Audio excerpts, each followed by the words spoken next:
Hello everyone, and welcome to another episode of the Picture Palace podcast with me, your host Richard Scott. And today we're going to be doing a commentary track on Batman Returns 1992. And with me to do that commentary track is Graeme Mason. How are you doing, Graeme? I'm good, man. Okay, right. Very funny. Very funny. Okay, right. What are your memories of Batman Returns, Graeme? Well, remember last time you asked me and I said I remembered the marketing but not the film? Yep. Well, this time I remember the film, not the marketing. That's interesting. Very, very interesting. Cause I remember seeing one trailer for this. I think it was in Wayne's World or Wayne's World 2, maybe. I don't remember any. I remember the poster for the VHS, or it would have not be the VHS at the time. The poster, the bat, the cat, and the penguin. Yeah, that's the second poster. I think that's the B poster. But they didn't market it in the same way, did they? No, they didn't. They knew they couldn't compete with the hype of the first film, which was that original marketing campaign was run by John Peters and the other producer, I forget his name. But Warner Brothers were aware that they wouldn't be able to compete with that marketing, and it would be impossible to create the same amount of hype. So they decided to go with a different strategy. They still pushed the film quite heavily. They spent, I think, about $15 million in the marketing budget. But this was in 1982, wasn't it? 1992, yes. 3 years after the first one. 3 years after the first one. Did you see it at the cinema?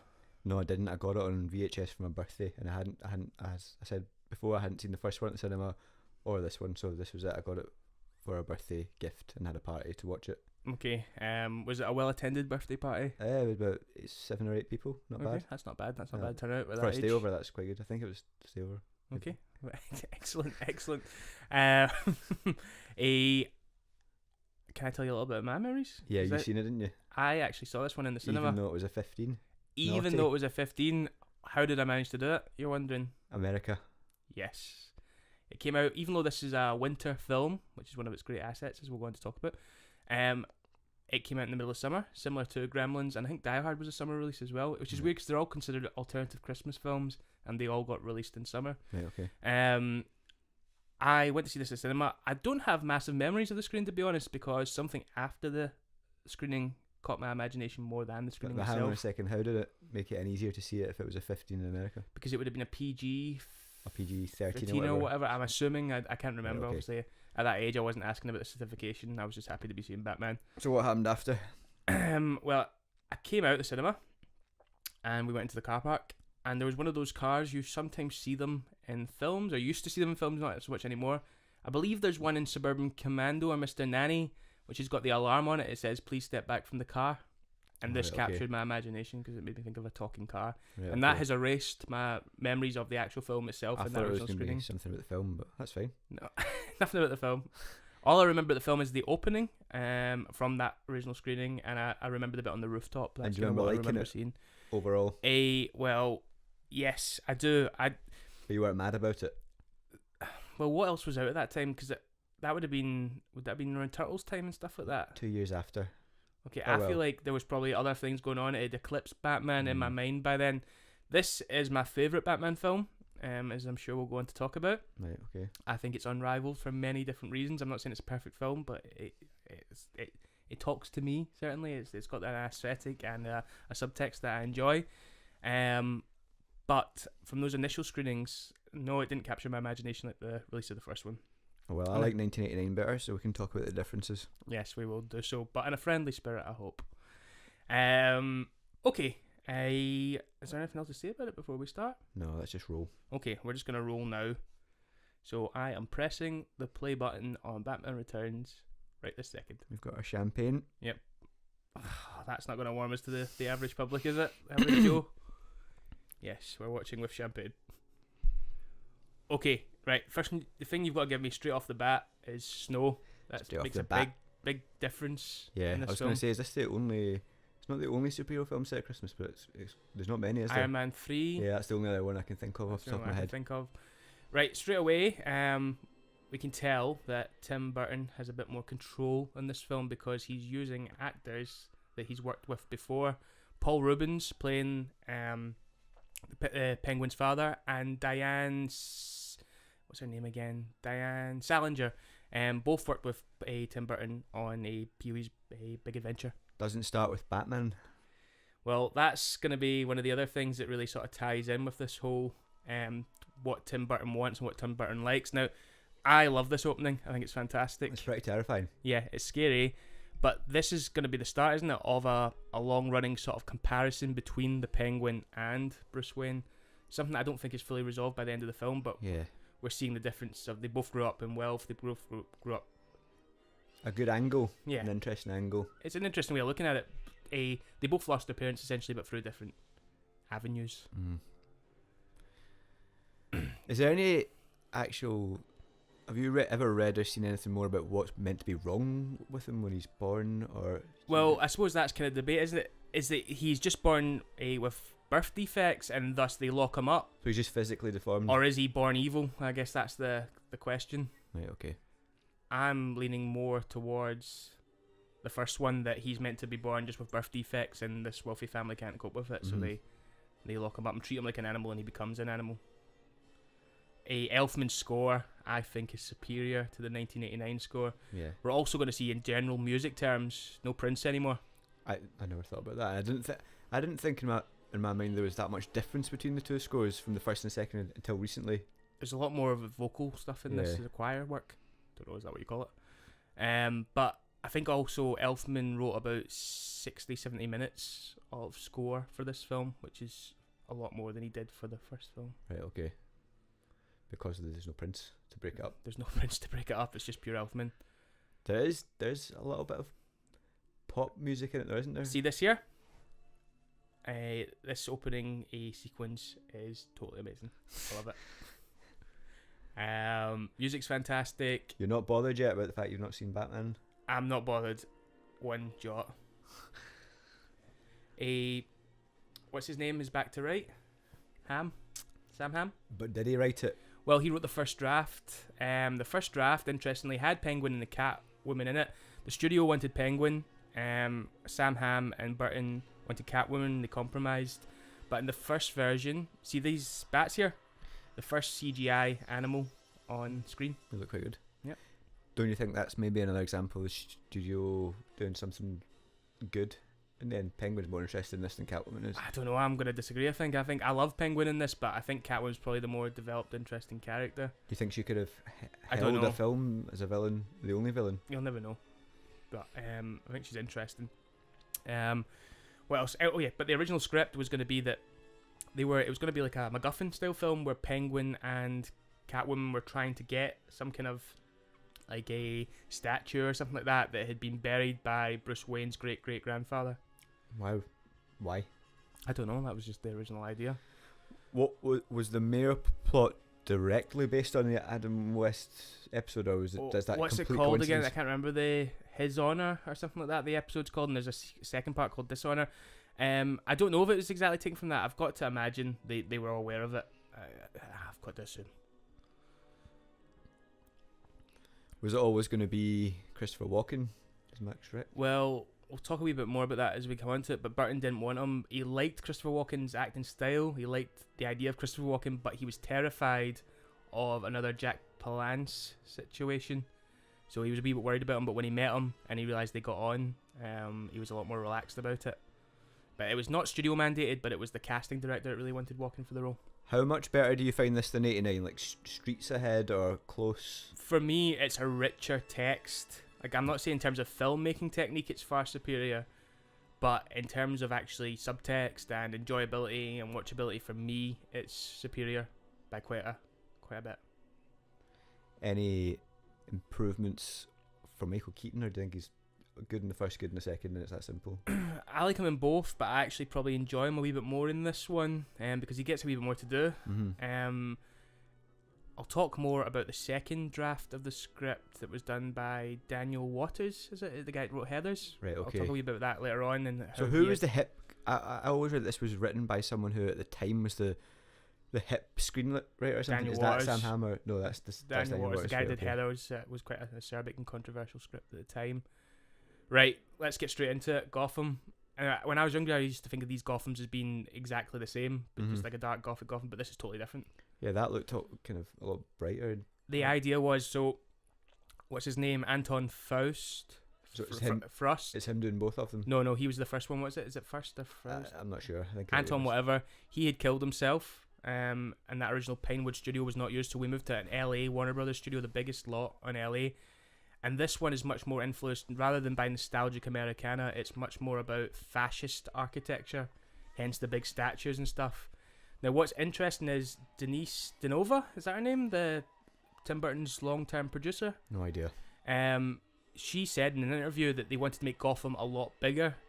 And one of the criticisms of this film is often that it's got a bit of a small town vibe. But I think that is also a criticism of the first one, I think, maybe, but more so I've heard it in this one. I've heard it more about this one, and I think actually watching it with fresh eyes and what she said, I kind of see her point of view. I think this is actually a lot bigger. It's a lot taller.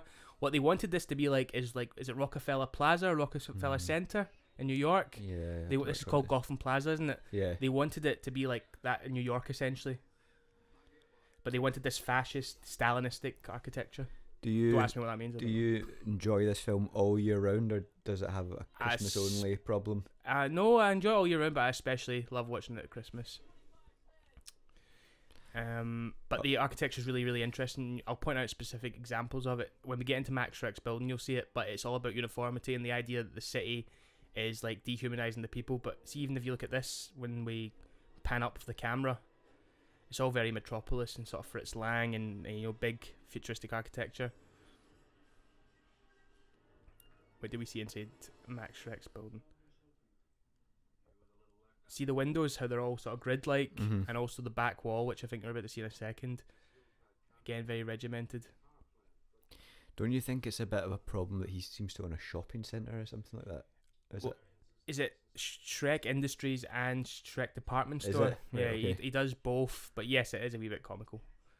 I mean, I don't know this for definite, but there's rumours that this was originally meant to be Billy D. Williams as a politician who was making this deal about the power plant. He would be defigured in the third act, thus becoming Two-Face. That would have been quite good for continuity. I think it would have worked well, but look at the wall. You'll see there, sort of, again, about uniformity. The idea that it's like a madhouse, essentially. Now, he's called Max Schreck. Do you know why? No.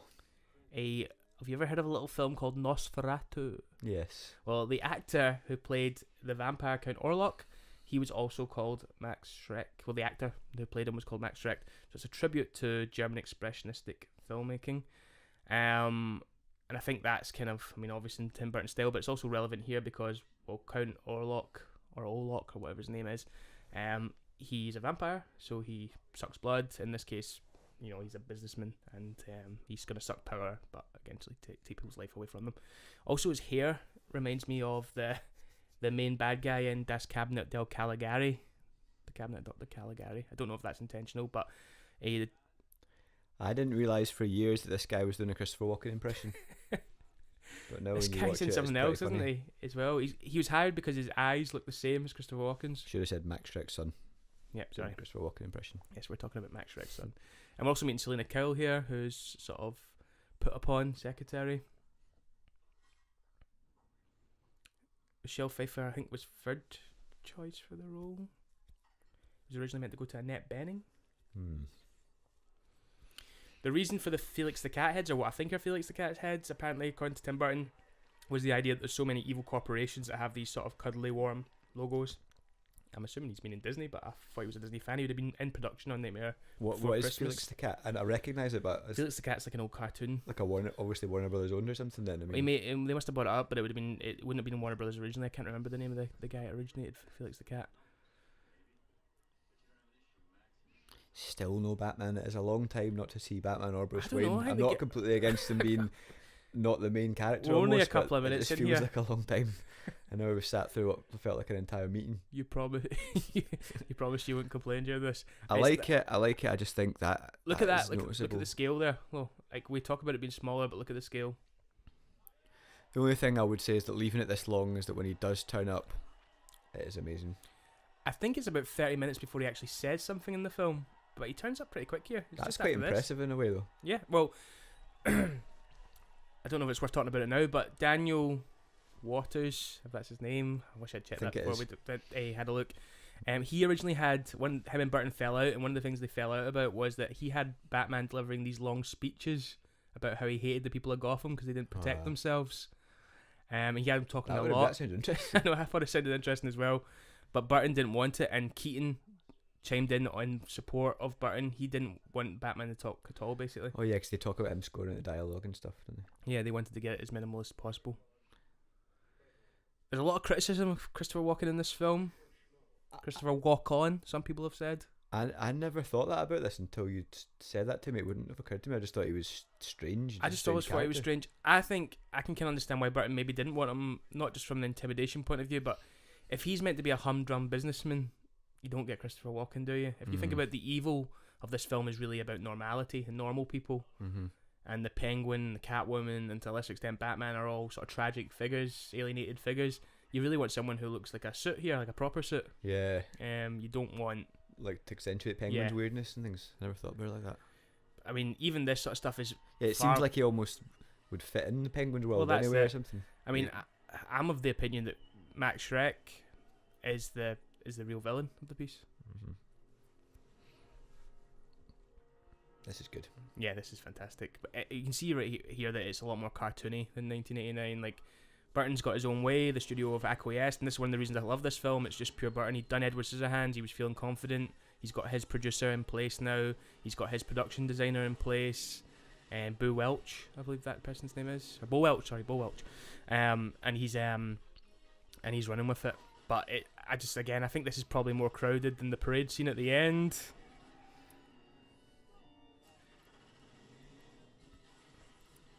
A lot of the villains are really distinct looking as well, though. Yeah, this guy in particular, the guy from Ghost, I don't know his name, the actor, but what I would say is, if you think about it, even compared to, that's the first time I'm going to do it, the Nolan films, like the thugs are much more identifiable and much more interesting.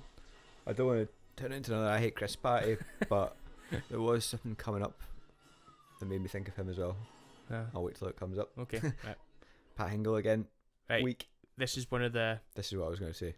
This is one amazing. Of the best moments in all Batman films. It's one of the best depictions of Batman. Now, some people say... God, that's so good.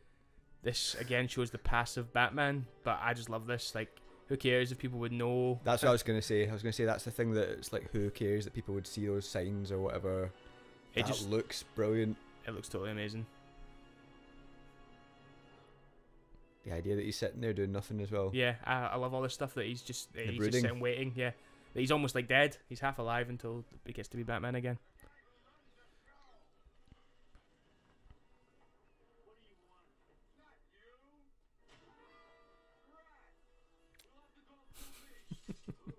I like that he's got a similar haircut as well to his dad. But I mean, this is getting started pretty quick now. The car is one of the few things that remains pretty much the same as the Anton first design. The costume's been changed. The Batman costume's been changed. The reason being that they wanted it to seem more like that fascist architecture again. They wanted it to fit in the city. Tim Burton specifically said he wanted it to look like an Oscar. That's quite interesting. But again, that fits in with the architecture style they've gone for. And it does look good. I still prefer the 89 costume. You like the musculature? Yeah, but the plate does look good. The kind of plate, chest plate, I don't know what you call it. I think it's not as dark as well. This is getting quite specific, but I don't think it's as black, the costume in this one. We'll see when he gets out of the car. Taking off from your point on the last one, the shoes are again done by Nike or Nike. What do you think about all the little things the car's doing here? Right, well, this is one of the few alterations to the car, is the actual what it's capable of. We're going to see another example later on, but again, this is one of the criticisms of this film, is that we've got a Batman here who is now indiscriminately killing pretty much. He's just firing. He's got machine guns on his car. He's got like... Because I never see people die, I don't think of him as killing, but I suppose he is, kind of. I mean, he straps a bomb to someone and laughs while he's doing it. I love this Batman. I love how he looks furious and stuff like that. I just think it's brilliant. Pen up fury as well. Yeah. Not, you know. Yeah, not... Yeah. But see it.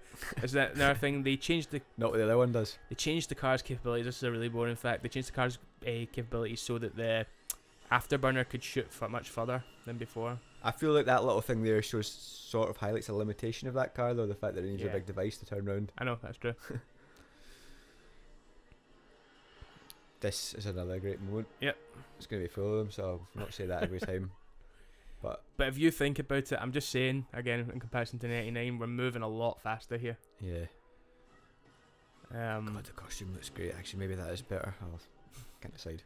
I think the cape looks better. I like the fact they give him sort of unrealistic strength here as well. Yeah.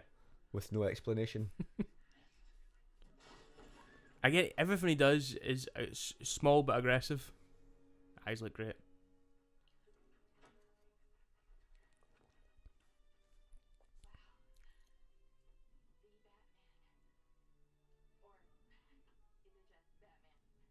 Just walks off. Doesn't care. Michelle Pfeiffer looks amazing in this film. And her performance is incredible. Her performance is incredible as well. You think she's a better Catwoman than Annie? Yes. This is again. It's probably just who you grew up with, but I think Michelle Pfeiffer is the Catwoman. All the gadgets look really great as well. Who is that? Hers? What, the stun thing? Yeah. No, she's taken it off the guy, hasn't she? Just that it looks Batman-esque, that device. Yeah, no, it does. This is another good bit. Just complete disrespect for Gordon. Who cares what you think? I'll deal with this. New mayor. All he says is we'll see and walks off. This always reminds me of the Labyrinth, this sort of big big face. This is great. I mean, right. Here's what I love about this film. I'm just going to say here, I don't know where this would actually fit in to say, why do I love this film? I love this film because it's peak Burton, right? But you know how we talked the last time about how 1989 has this sort of adult feeling to it in that they're all quite old and stuff? This film feels to me like an adult, like a suburban, adult party, costume party that's got out of hand. That's how I think of it, because it's quite dirty, this film. It's quite sort of, sleazy and stuff, which we'll get into, which is something I actually enjoy about it. I find that this is genuinely probably one of the most adult superhero films. I feel like the space is the second largest set in the film. It's totally amazing. This was built on a Universal lot and they had to fill it up before, obviously. I just feel like some of the flaws in this film could have been sorted with a bit of executing. By that I mean studio executive intervention. Like what? Where Burton probably Like doesn't what? care enough. Like, he's just interested in his weirdness and his visuals and things. That maybe someone taking a closer look at the story or something. Right, Might I'd have say made a few fixes. I'd say it starts to collapse in the third act, but I don't know. Like, for me, this has got all the things that I like about the first one warmed up. Like, what's the thing Burton probably loved doing the most about the first one? Probably things like Joker on TV. Like, love that Joker and stuff like that. This film is nearly that all the time. I think satirical. See, I think as I've gotten older, I've had a problem with the amount of Max Schreck in it. I feel like he's now kind of when the I watch proxy. it, I want more Penguin, Catwoman, and Batman, and a bit less Shrek. I think I know that what he's there to do with the plot and everything, but I don't think he's that interesting. Right, can I drop a script bombshell Go for for it. you? In Daniel Waters' original draft, Max Schreck was gonna Max Schreck. It was gonna turn out to be Penguin's brother. See, that would have been better. It would have overcomplicated things, but it would have make made more sense. It would have made sense if was that going to be a twist, or was that going to be Penguin knew that from the start? I don't know. See, I think if Penguin had known that from the start, It would make sense if this was what he was going to do, kidnap him and that stuff makes like so much more sense. God damn it! Why did they do that? because it's it's already got a lot going on in the film in terms of subtext and But even if they showed the two sons at the start, like one healthy and I know fine twins, looking, and the also other starring chucked Danny down the DeVito. river or whatever. I suppose maybe that was part of it. But here's another interesting thing. A lot of people say that one of the criticisms labelled at this film is that the Penguin, Danny DeVito, is just doing a Jack Nicholson impression. I totally disagree with that. I don't think he is at all. In fact, I think that's a bit lazy. I think that's just It's another word for over the top. Yeah. I love Danny DeVito in this film, and what I love about it is grotesque. Like, I used to find this really repulsive when I was younger. Yeah, I don't even think. Still today, I forget in some ways that's Danny DeVito. He just seems completely unrecognisable. Where did you get that fact about the brother?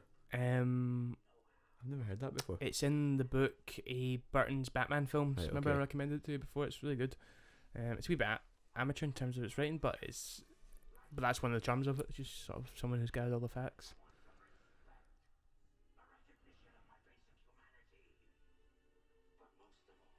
I just love the way this place looks. Look at the green in the background instead of the greens and the blues. It's just amazing. I find this palette much more enjoyable. Do you think there's still not enough camera movement? How disgusting. You know, like it's too. amazing. Sorry? Do you think it's still a bit? I don't know what the word would be, but like static or small. It's still got the Burton style camera work and stuff like that, but I don't know, like maybe later on in the action scenes and stuff like that. But no, for me this is all amazing. It looks stunning. The film, like I think this is a far more beautiful film, and I think the set designs are an improvement. I mean, and there's points that this is one of the things that, right, both this and the first one are really funny. Yeah, right. It's hard to it's kind of a case of trying to have your cake and eat it, but in the way I hate the sort of Snyder vision quotation marks, and I'd criticize him for moving away from the way Superman should be represented and stuff like that. I kind of love that Burton doesn't really know, probably doesn't care how you're supposed to represent these characters, and as such has made his own versions of them. Like, because I'm buying into the Burton aesthetic. It's kind of that same thing with Last Jedi. You always ask for a creator-led project, and then when you get it, you're disappointed. In this case, it's worked for me. It's given me everything I want. I was talking to someone this about the other day. I think it had been at work, and I said I don't really have in my mind like a definitive version of the Penguin. I don't really know him from the comics particularly, or the Adam West show, or it was never a problem for me that this Penguin was so different, because I never had how the Penguin must be in my head. Okay, that's kind of. Do you have that? Do you have anything like that? I don't know. I know I probably thought of him with the glasses and the sort of cigar or the long cigarette thing. Yeah. Maybe a bit like what he's like in the animated show is probably what I'd sort of put the Penguin's been like, but it's not like the Joker where you have more of a fixed idea of how he should be. I think, right, I love this version of the Penguin. If you ask me what version of the Penguin do I want, this is the version I'd want. But, and this is going to be a bit of a groaner for you, I think, but the Arkham video game series Penguin, who's got a British Penguin, who's kind of a mixture of all of the Penguins, is probably quite. So what is he? Is he just a small guy in the sort of comic? Originally in the comics he was just a small guy who was picked on and eventually turned right. I love this. So Selena Kyle's apartment. Number one, it's like we're starting the sort of feminist subtext because everything's pink and it's girly girl. But this is why I love this film. You've got the Penguin and Bruce Wayne, who are both brooding for different reasons.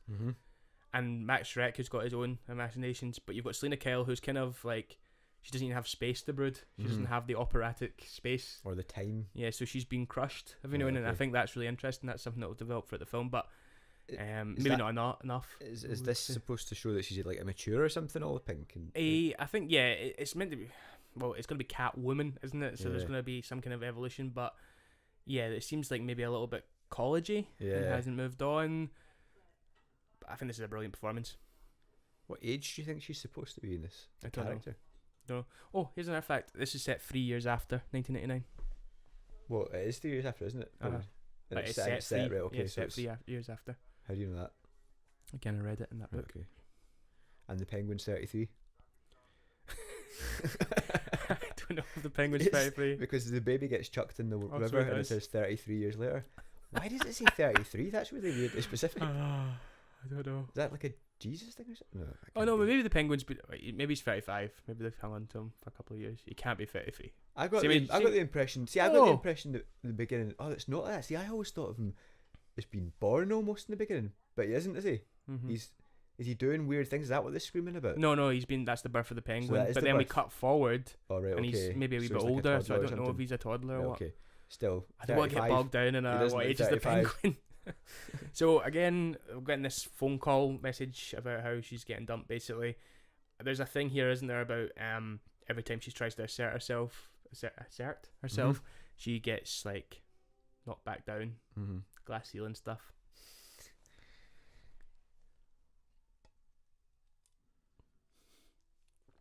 It is quite slow moving, isn't it? It's good in that way, but I disagree. Do I think everything we've got through so far, we've been Penguin birth. We've had a fight scene. We've had Max and Penguin in the sewer. Or not much action then. Maybe not slow moving, but by today's standards anyway. Not that much action, which I'm fine with because I think the action probably is the least interesting bits in most of the films. But aggressive I'm sorry, not a non-aggressive Batman, I guess is what some people would complain about, a passive Batman who prefers to sit and brood rather than go out and do stuff. I love the scenes they have together. I think it's brilliant. It's also, it's the same as 89. The best thing about these films with Batman is that all the stuff is unexplained. The fact that you don't really know what he's been doing for 3 years. There's no attempt to fill you in. Yeah. Are you sad to not see the return of Richard Knox? I would have liked a bit more. I think it would have been. You can never know, but I think it would be interesting to know if they had made a sequel that was more in continuity with that, or what it could have been like. You know, it would have been quite interesting, I think, to have that same Gotham, have Richard Knox still in it, maybe have Billy D. Williams being Harvey Dent in it, and either being Two-Face in that film or at the end of the next one. And the thing that I don't like is when they have a little bit of the continuity. So they mention something in this film, don't they, about Vicky Vale? Mm-hmm.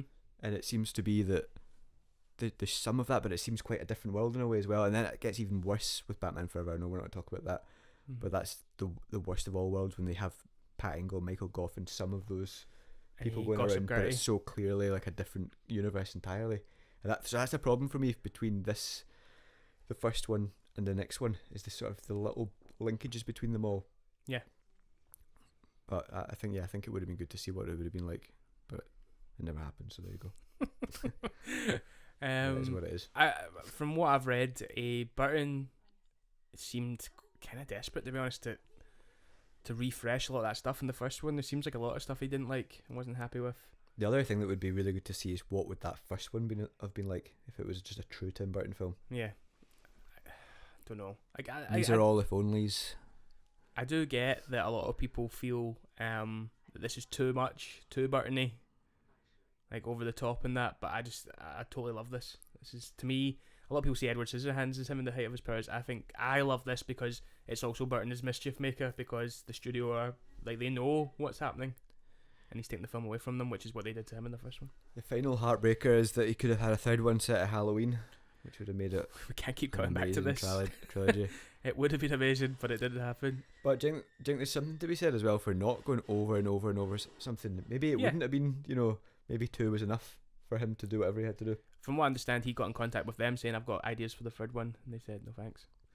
What do you think about the supernatural element of this? That never bothered me when I was younger. I quite liked the idea that, well, maybe it isn't. When I was young and I watched this is what I took this to mean. Like that they were somehow bringing her back to life. Have you seen the Halle Berry Catwoman? Yeah, like once or something. I think it was maybe the cinema when we worked there. But yeah, doesn't that do something? I can't remember. Proper, it's supernatural. Yeah. It's definitely supernatural in that. I don't, because I know it'd be unrealistic, but she hits all those things on the way down. I don't know if she's maybe meant to have just had a mental collapse. You probably shouldn't take this to mean anything really. I suppose it can be done either way. But when I was younger, at the end, I also thought when she talks about having 9 lives, I took that literally when I was really young as well. Obviously, that's probably not what it's meant to be. Well, no. Funny enough, Burton said that he liked the mysticism element to it because he felt it just made her more interesting as a character. I do kind of agree with that, because Catwoman as a thief is good and that's fine, but I kind of like this Catwoman more because she's not necessarily a thief, she's more a disruptor. She wants to destroy things, and we'll see a little bit of that in a second. Do you think it would have been good to have some of the thief part of it? No, I like her as being like more aggressive, more destructive. I love this when she just goes through all the...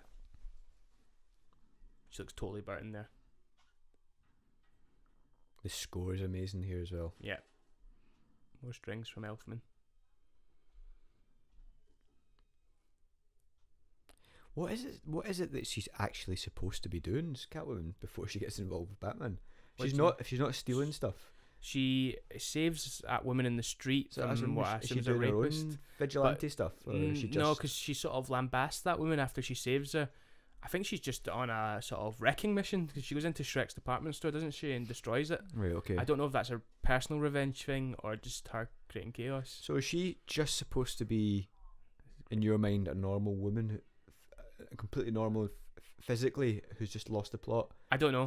I definitely there's meant to be. I think from Burton's point of view, there is meant to be mysticism to it. I never sat and but thought I just think this, it's left vague. Always kind of imagined her having sort of powers after that, but when I think about it, well, she doesn't really. Yeah. It's not clear, but I think that's again quite a good thing. Mm-hmm. I love this collapse. And she starts like smashing the apartment apart and starts getting rid of all the girly stuff. Destroys the dollhouse, doesn't she? It gets rid of the teddies. Yeah, she must be the immaturity thing. I remember when you think about the teddies and the dollhouse and all that. That's a bit weird. No. Yeah, no, definitely. You don't really know much about her though. It's another thing that's like quite a lot left unsaid. Well, you don't really see her acting immaturely. You see her being browbeaten. Yeah. But just there's a lot of little girl things in this flat. Again, I think it's about the sort of idea of the emergence of Catwoman. Mm-hmm.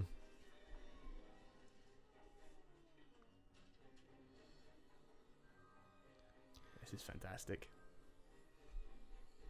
Do you think with the first one having Jack Nicholson, there's any lack of real star power in this film, or do you think of the? No, I don't miss Jack Nicholson, to be honest with you.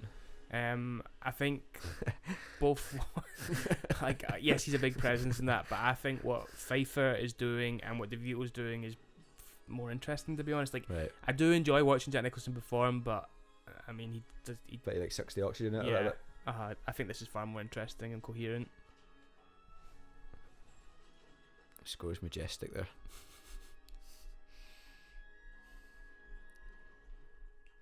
This is like me after I didn't get colours at school. I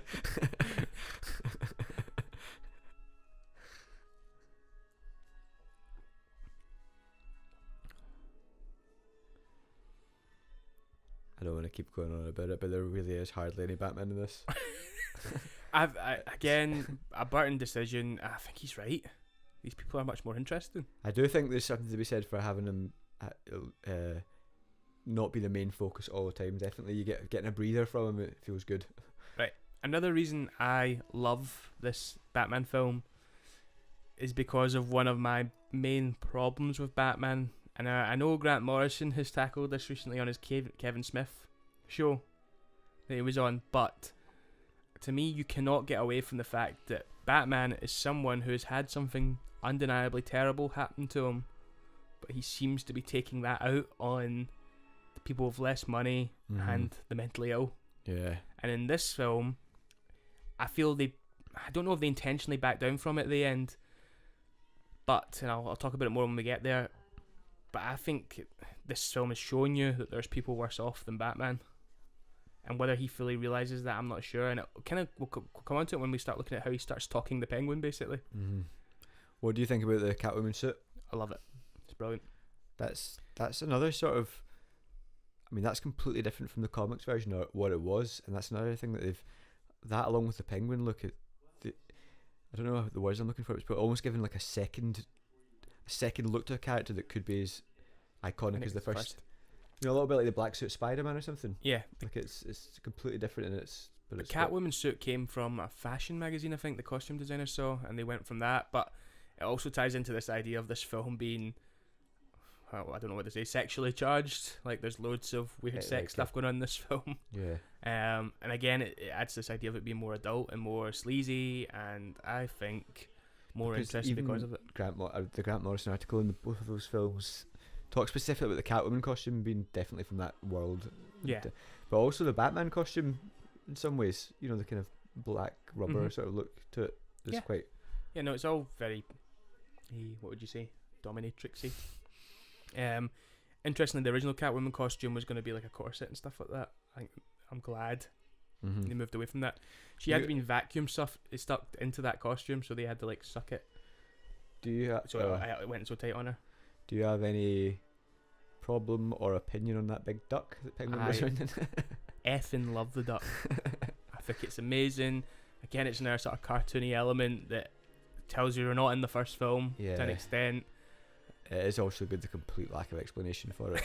It's just, I love it. I just see when it's driving around later on really fast. Like it's just absolutely bonkers.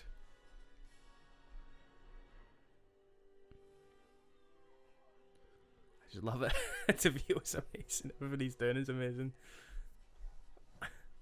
Would have been quite a long stretch by modern standards as well. That fireplace. the time lag between the first one and this one. 3 years, quite a long time. 3 years is a long time. What would have been going on in the meantime? Warner Bros. Would have known they wanted to do a sequel. I think they almost started sequel talk straight away. And rumours started developing, but Burton would have went away to do Edward Scissorhands. There was no guarantee of getting Burton back because he had a terrible experience in the first one, which we talked about last week. But they managed to coach him back on the basis that he'd have Denise Denova, I think that's her name, as producer, and that he would have a more control, which he's certainly put to the... Keaton looks so cool when he's watching them on TV. Yeah. Perfect face for that. Again, a lot of passiveness is what people would say. Keaton's just sitting around watching TV. But, right, this is what I find really interesting.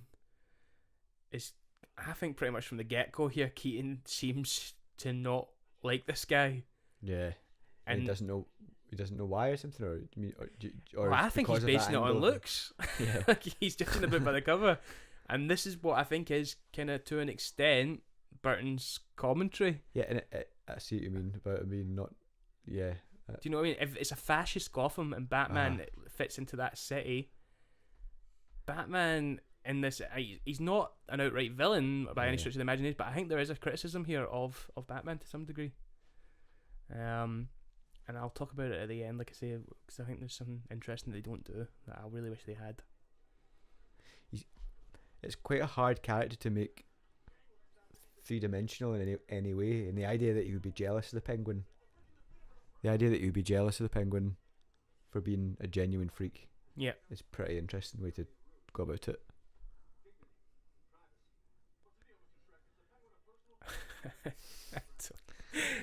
Everything in this is brilliant.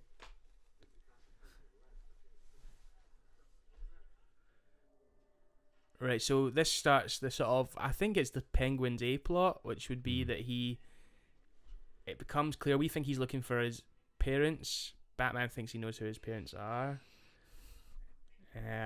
He's not admitted that yet though, has he? He started taking names. No, he's not admitted it. Batman's just said, I hope he finds his parents. Yeah, but I think Batman's suspicious. And so really what he's doing is taking records of all firstborn kids. Yeah, so he's using that as an excuse, so the idea would be that he didn't know who his parents are. There's not many changes to this set, is there? That's quite good, at least. I'm not saying there's nothing, but it looks similar. At least it's not like... Yeah, it's same lighting scheme, same kind of technology, but I would say is it not like on a big more thing in the middle now? Yeah, and stuff like that. It's not on like a wee island thing. Alfred doesn't get as much to do in this film. No. Keaton's looking cool again in the black polo neck and goggles. Slightly shorter hair at the back for anyone that's interested. Much improved haircut. Oh, a bit of grey in it as well. The glasses are actually quite strange, quite angular again. Yeah, like, I don't know if it's a hexagon shape or something. Or it's nice. German expressionist again. He's looking at a screen again, looking cool as anything. I don't know if everyone will agree with that. Why is Alfred sitting so far away? That's Chauncey. He also spat the soup out and it was ungrateful. Sorry for anyone who could hear that barking there, it's just my dog foiling my plans to make a commentary.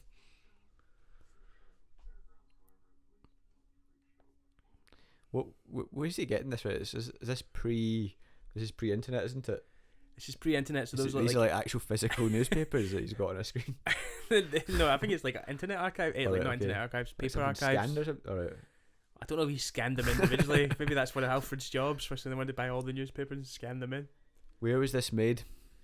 In Sweet Lady Ellie. Okay. On the Warner Brothers lot, and the Penguin set was on the Universal lot. They used the biggest set in. Do you think it should have been Pinewood, or do you not care? I don't care one jot. I love this scene. This is the stalking of the Penguin by Batman, and it's just a patrol scene. I totally love it. God, the mask looks brilliant. It also, Alfred's ironing looks really boring. It looks like it's good to have someone do that for you.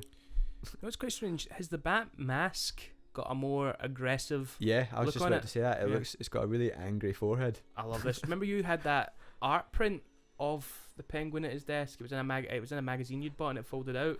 I don't actually remember it.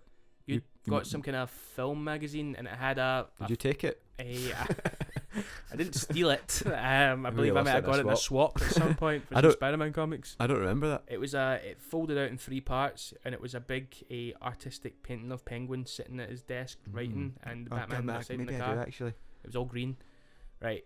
I love this as well. Again, this is very Good score again. operatic. I love just everything about that costume. I think the costume in this is amazing. I think he bumps into cemetery things here, and they look, see it? He bumps into the headstones, and they. That costume's almost the equivalent of the sort of Nicholson, the kind of purple suit. You know, the best costume. Like that's like him looking at his best as Penguin. Doesn't look very cool at other points. No, the jacket. Cool. The jacket though makes him look. This is why you should be laughing, because this is basically the studio's worst nightmare. Like, look at how grotesque and horrific he looks there. Mm-hmm. And they're asking you to spend all your time with this guy while he sort of wallows about in that, and you're meant to feel sorry for him and stuff. And then you're going to have to see him be sort of sexual later on and things like that. It's basically what a studio would absolutely hate to happen in their massive franchise that they're expecting to be their big earner that year. Did it make money? Yeah, it did well. It did respectable. I think it was 200 and something million, but obviously a bit of a climb down from 400 odd. Mm-hmm. Had a big opening weekend, but backlash started quite quickly. Wasn't there some kind of problem with McDonald's or something? There's a couple of McProblems, as I call them. Number one, Burton had a really a really closed down set. Burton didn't want anyone on the set basically, so they had IDs and stuff like that for all crew. Like a photo of Danny DeVito leaked, and they hired private detectives to find out who it was. What? That doesn't seem like something he'd bother about that much, is it? They really wanted this one locked down. Is that because he'd had a lot of interference, or is it more to do with leaking? I think it's leaking and stuff like that, because there was so much hype for what was going to be in it. Right, okay. But one of the things that really annoyed them about the execs was they kept bringing McDonald's and Pepsi and people like that to the set to film their ads at night time. Right. So they were on the set seeing stuff. So he was already a bit annoyed. When they asked him for ideas on what they should do to promote it, Burton intentionally spited them by saying they should make a black milkshake. And then McDonald's went nuts when they saw like basically Penguin perving around all the time, biting that guy on the nose and stuff, and they had to pull the toys because they got a lot of backlash from parents. McDonald's also had a deal, I think, where if you bought a meal or whatever, you could go and see a 2-for-1 in the cinema, and that got pulled as well. Do you think this is timeless, or I mean visually, or do you think it has any early 90s about it? I'm going to talk to you about that just shortly, but I think it remains relatively timeless. This is quite graphic as well.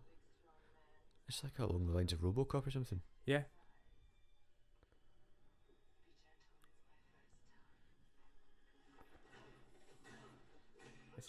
So right now she is just doing a little bit of vigilante stuff. When she scratches his face, it looks genuinely sore. Yeah. It's great. It's a great costume. She could only be in it for short periods of time, because she would collapse. And she's obviously got her face completely whitened as well, hasn't she?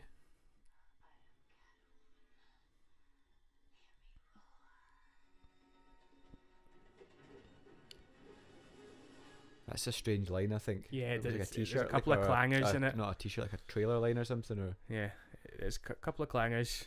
Keaton looks ace. There's also some great lines in this, as we'll talk about. Right, this is why I like Keaton more. Things like this. Bit more of his humour and stuff, maybe. Yeah, yes. There's gonna be some Keaton humour later on, but I think in particular just that he's a bit active as Bruce Wayne. It's quite bit good to see. cockier. And we talked about last time about the idea of the reclusive Bruce Wayne. I like that, but I do like that he's involved in some things going on. And he's trying to use political muscle. This is the first time you see him do anything like that, isn't it? You hear him talk about meetings and things in the first one, but this is the first time you see him. This is the first time you see him doing any business stuff or anything as Bruce Wayne. Another reason I like this representation of Batman is, to my mind, it's the only liberal, but apart from maybe 66, liberal Batman film. Right, okay. And the idea that Batman is interfering here on the part of the state to stop the power from going into corporate hands obviously plays in with the themes of this film and about corporate greed and a little bit of old money, responsible old money, old capitalism, new money. Yeah, presuming that's what Shrek is. But he has that kind of slightly New York voice, or who, Shrek? Yeah. I think, well, like I said before, Trumpian. Yeah. This is meant to be New York, and this is meant to be Rockefeller Plaza. That's what Burton said.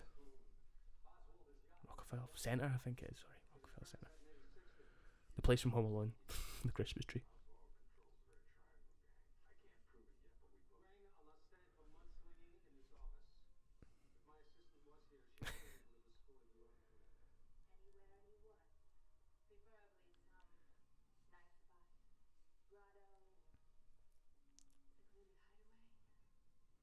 again, every time they're all on the screen together, I was going to say something. it's brilliant. This scene is good because, to me, it's reminiscent of one of your favourite scenes, the fireplace scene from Batman 1989, where everyone gets a little bit of a chance to show off out of costume. What do you think about Keaton and Walken? Think sparks fly between those two? Yeah, it's working quite well. I find it funny the way Keaton's looking there, sort of smiling and nodding at her. I was going to say that. The last time I watched that, I actually found that a bit annoying. I thought he was being too overwhelmed or whatever. But that's a bit silly, I suppose.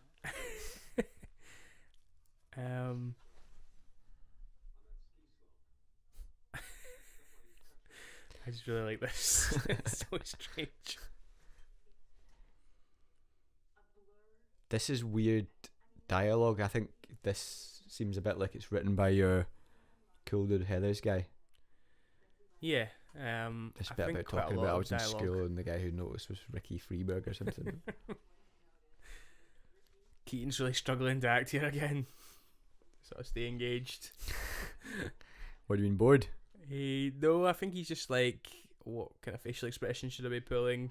So he's pulling a sort of classic, almost Sid James style carry on faces. He shouldn't have his mouth open like that. That's too much. I love how Christopher Walken just accepts that she's back. Lets her back to the job and stuff like that.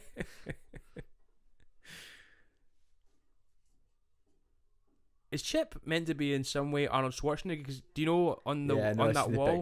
Yeah, it's got Sammy Davis Jr., Schwarzenegger, Elvis. Do you know the Sammy Davis Jr. Tim Burton link? No. Sammy Davis Jr. is who Tim Burton originally wanted to play Beetlejuice. Really? Yep. I didn't know he was still alive at that time. Well, he was very much alive. What happened? Not to Sammy, I mean to... I don't know exactly what happened. It just didn't work out.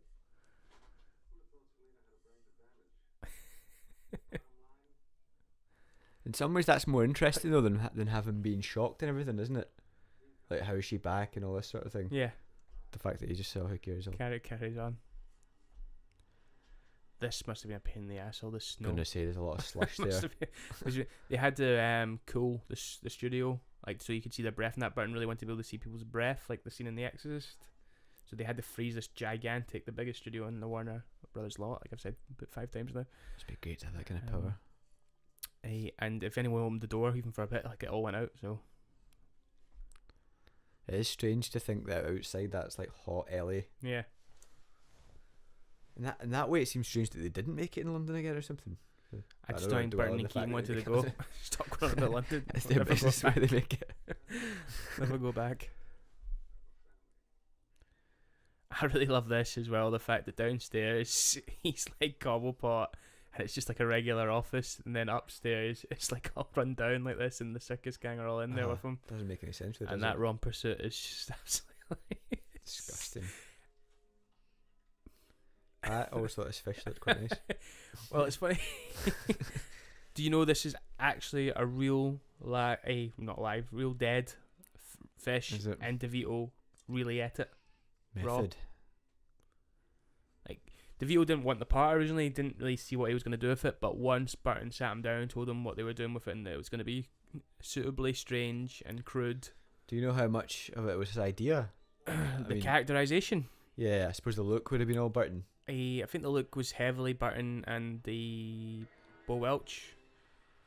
But all the noises and stuff and everything, I think that's DeVito's characterization. Like, he stayed in character on set. He did do method.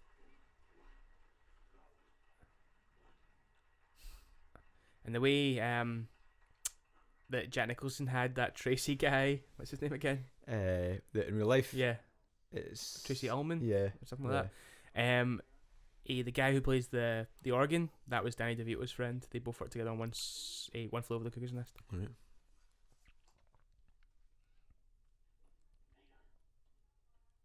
Not the guy from Ghost. They're different guys. Yeah, not the guy from Ghost. All right, that's.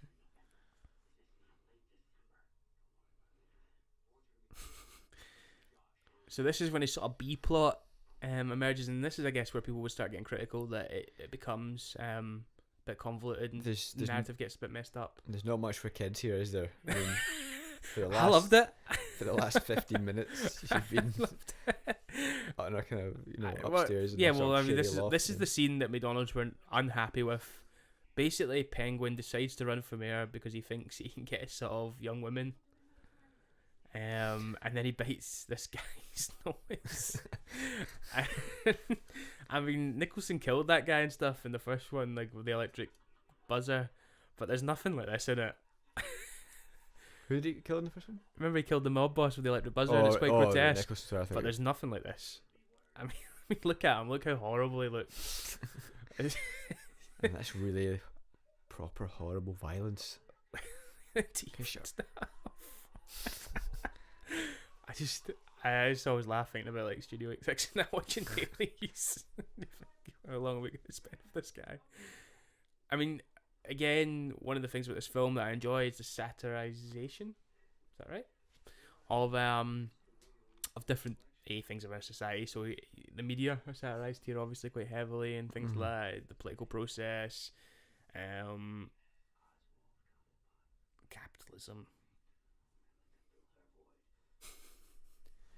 But you don't think like this is the bit where I started to, when I rewatched it, points think that this wasn't as good as the first one. Like this has been visually quite boring for the last 10 minutes. Are you kidding me? Like, I think this is much better composition. Really? Yeah, much better composed. Even that shot there where like Thingy's talking to him, he's got the blood dripping down. The shot here, the blood dripping down his face, and he's like sort of lusting after the woman across the room.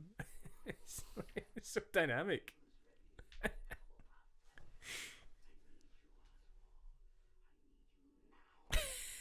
Just watching him. Like this whole thing about putting the gloves on him and stuff like that, that must have been what studio execs and that were saying as well. Like this whole thing about doing him up and making him look better.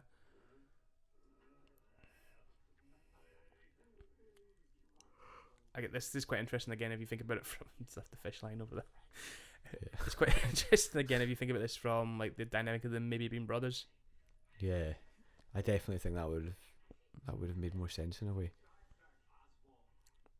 I know what you mean about it complicating it, but I just think that gives it a bit of weight. Yeah.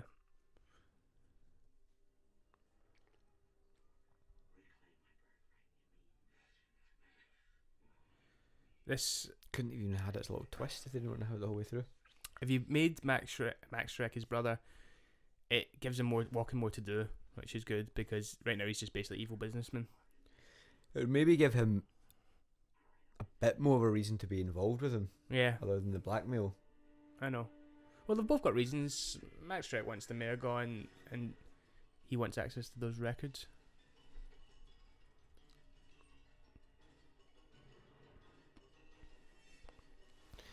Now time for a wee bit of action. You've been calling out for it. Same bit as last time. Same square. Yep. Yep. A lot of time we're going to be in this square. This was entirely filmed inside, apart from a couple of shots of the Batmobile. The entire film was inside.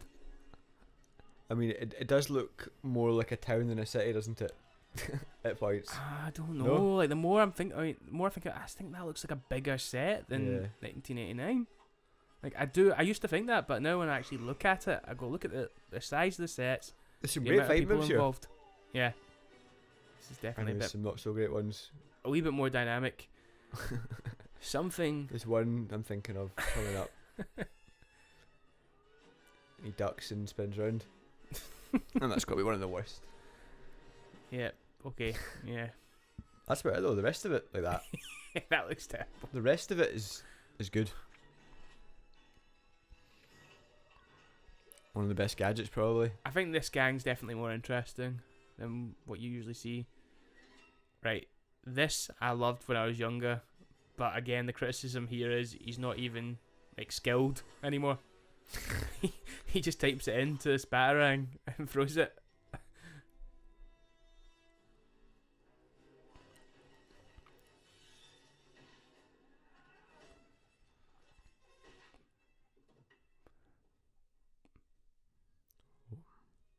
The lighting here is amazing. Red. So pink. Is she not thieving here? No, she's just destroying stuff. Right. Right, here's what I was going to say. Right, remember you asked me about whether this has a 90s vibe to it? Mm-hmm. This department store could never exist in 1989. It's Why? too modern. Right. But again, I think that brings it into... It just brings, I don't know, a wee bit more life to it rather than a nostalgic thing. Mm-hmm. Even though it's still got nostalgic elements to it. Like a mix. Yeah. Mix. Now here's 89 was a slightly mixed. The thing that made me think that was the sort of the reporters always seem to be from the 40s. Yeah. Right, now Daniel Waters script thing that I'll tell you about. More into textuality. They were going to have pop references to Teenage Mutant Ninja Turtles and stuff. Right, okay. And Burton had them annexed, which I think was the right Probably move. for the best. Still, it would have been fun to see when you were young, but that would be a bit sickening now, I think. Things like the picture of Arnold Schwarzenegger and that and Sammy Davis Jr. were one of the sort of surviving elements of that, but there was going to be a lot more. And that's quite in the background. Yeah. No, there's going to be people talking about turtles and stuff.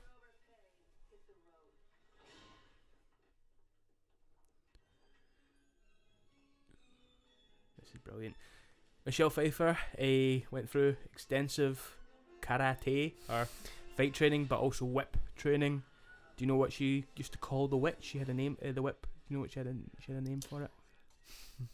Sean? Nope. She used to call it the bitch. This is the killing scene. Because it was so hard to use. A lot of people talk about this bit specifically when they talk about him killing. It's because he's laughing. It's so clear, I suppose, isn't it, that guy explodes. Again, I don't remember thinking that when I was younger. I don't remember thinking. Neither did I. Yeah. So.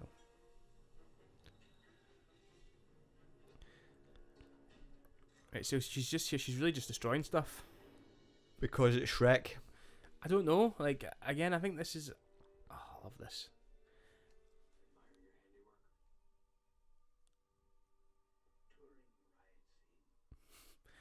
Admiring your handiwork.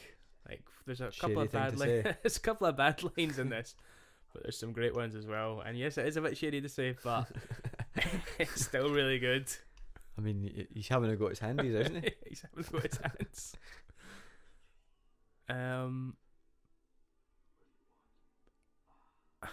This is the first. See that in The Man with the Mask? I remember even loving that when I was younger. But again, I think there's a little bit of criticism of Batman coming in here again. Like,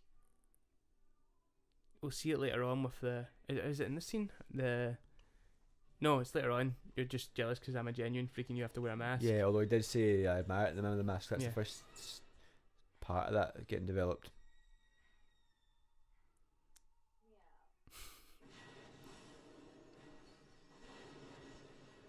So this is quite well handled. It doesn't really explain why Penguin's out there and stuff like that, but...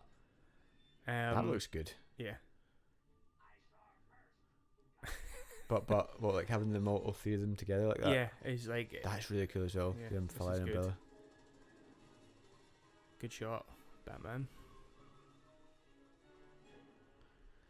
So it does actually look bigger now that you're moving through this world a little bit.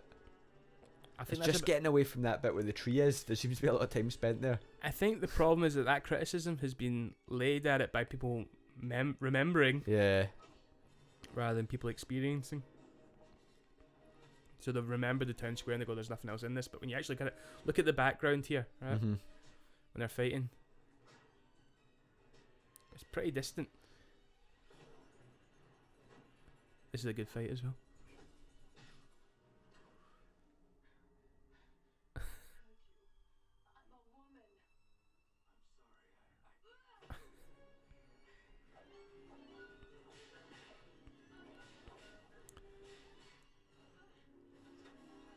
Have you ever seen it on the big screen since the first time? No, that's it. This camera angle always looks really weird. It looks like it's from like a GoPro. Obviously, they didn't have GoPros back then, but it looks so really odd. That looks out of focus as well.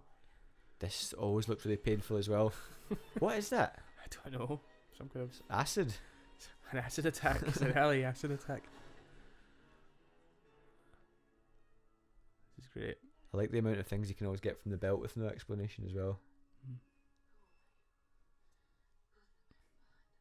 Scored in a lot of heavy lifting here, emoting where Keaton cannot. Not because he's a bad actor, because he's in a mask.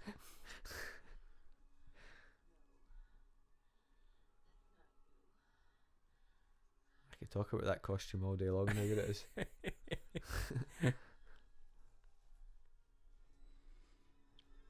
It's the yellow belt. This looks sore as well. It's got a lot of everything in these films looks painful. And that's disgusting. I mean, Batman didn't know that was coming along either. So Hitting hope. did he just punch a woman off a building to what he would have assumed was her death? This looks great as well. Just chilling out after. You've got the vault room there with all the costumes. You've got spares. The other thing is, because he's not so po-faced here, I think it's in some way more realistic. What do you mean? He's quite like sort of matter of fact when he's talking to Alfred and that, so there's not so much pomp and circumstances about him like there would be with Christian Bale or something like that. Oh, right. Or standing around looking pensive. Yeah. He's just kind of getting on with it. Again, a much more relatable Batman, I think.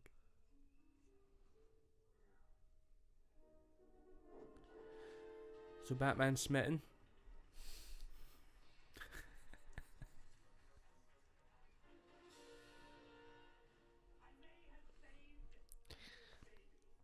But I don't know if you're noticing that there's a lot more like what would you say, thematics in terms of musical here, like for the different characters and different scenes and stuff like that. There's a lot of music in this.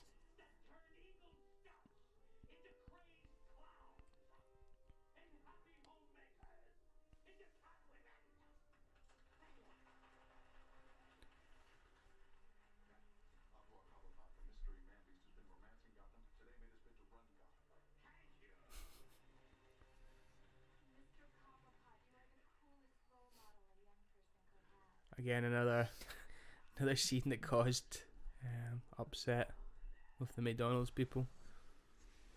It seems wrong to just say McDonald's were upset about this. I think everyone was pretty upset about this.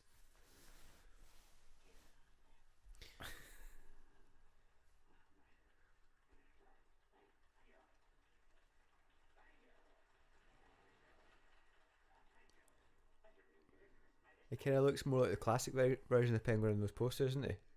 Yeah. But, I mean, in terms of, like, that sort of stuff, is there any other film, like, superhero film that sort of really acknowledges sexuality? I'm thinking Watchmen is the only thing that's springing to mind. Deadpool, you're counting things like that, isn't it? I suppose Deadpool. But, maybe. Yeah. That's quite adult. Yeah.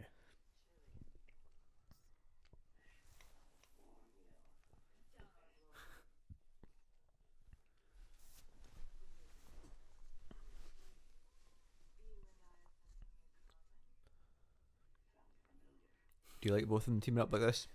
Yeah, I feel like it makes sense, doesn't it? They would team up at some point. Like, she's got the cat with her. I love when he climbs on this bed.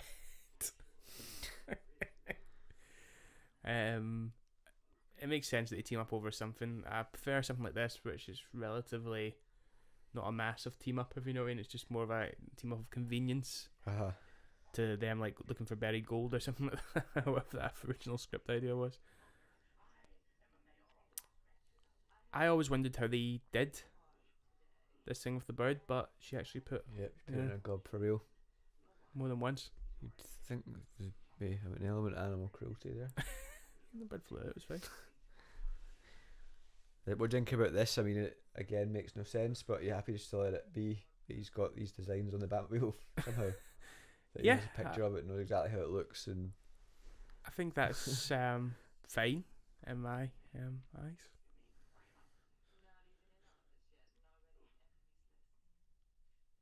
I mean, I think there's things in here that will have come from a different takes of the script, if you know what I mean. Different versions, drafts. Have you actually ever read any of them from start to finish? I use one in class, so I've read. I'm not Just from the start to official finish. movie one. No, it's like it's an earlier draft. So I can't remember off the top of my head, but there are slight differences. More about sort of just general stuff with to do with what would you say, characterization and stuff like that. But I don't know what draft it is or how far out it is for the final one. It's definitely available online if you just type in Batman Returns script PDF. Did you say why Sam Hamm why it wasn't just his draft. It's just a standard thing that someone has another go at it. Well, I mean, there's obviously a lot of redrafting that goes on. There was a draft after the Daniel Waters draft as well. I can't remember who the other guy they got in to do some more. I don't think he's credited. Do you know if it's majority any of them is it majority Ham, majority? I think a lot of this is Waters. Right, okay. I think. Interesting enough, after that feud with Tim Burton, he came back to recognise he thought Burton was right about cutting those sort of speeches and stuff like that. He thought that the more a subtle approach was better. Would have been interesting though. I'd like to read some of those speeches. Yeah, we could. Let me see if I can find any of it. What's interesting about Sam Hamm is he seemed like quite determined when he sat down to write a lot of the things that he thought was wrong with his first film. I think Vale was in the original. It was going to be in the his draft. Oh, this stuff one? like that. Yeah. Yeah, I would have quite liked that. What do you do? Have you know what I mean? You can't have her hanging around the thing. You can't have her. Robin. Oh, actually, here's a bit of news for you. No, Robin was meant to be in this, played by was it Marlon Wayans? Oh God, right, okay. But in the original Sam Hamm draft, Robin was also going to be in that. But Bob Kane announced on a Canadian TV show, I think it was a public access TV show, a sci-fi show, that they were in talks with a certain Michael J. Fox really? to play Robin. Good. Well, hang on a second. He's been a bit old. Yeah. Around that time, I never thought about that. Yeah, he announced on that show that they were in talks with Danny DeVito, I think, for Penguin, and Michael J. Fox for Robin. See, Michael J. Fox would have been good in 1985 or something. Yeah. But not 1982. But again, he's even quite looking a bit older in Back to the Future 3. I just think there's a problem with Robin in general on screen. I know what you mean. Well, because it's never really been done right, so it's hard to know. Yeah. But it's you'd give him someone to talk to, but I suppose Alfred does that to some extent. Yeah. But yeah, they were gonna have a scene with I think it's Marlon Wayans in this film where he was basically a mechanic called the Kid, and when Penguin puts that thing on the Batmobile, he was gonna help him get it off. Right. And then it would be revealed later on that his name was Robin, and that would set him up for the third film. He still gets royalties from this film and the next one, Batman Forever. Marlon. Mm-hmm. And Jack Nicholson got a lot of money from this film as well. I think he may have got some from the third as well. I don't know. Really? It certainly goes on. I think Marlon Wayans got stuff, and so did Billy D. Williams from quite a few of them.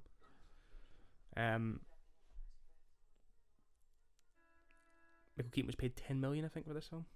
Not bad. Not bad at all. More than I've got.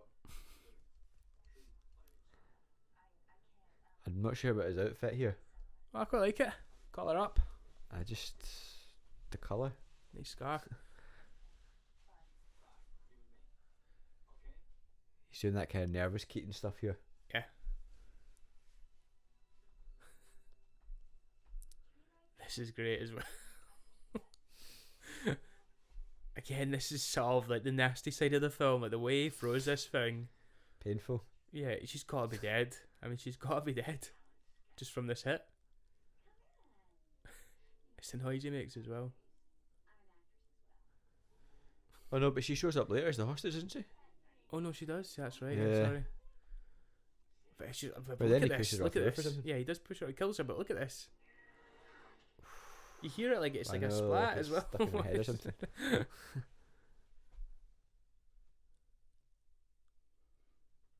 Roaring fire.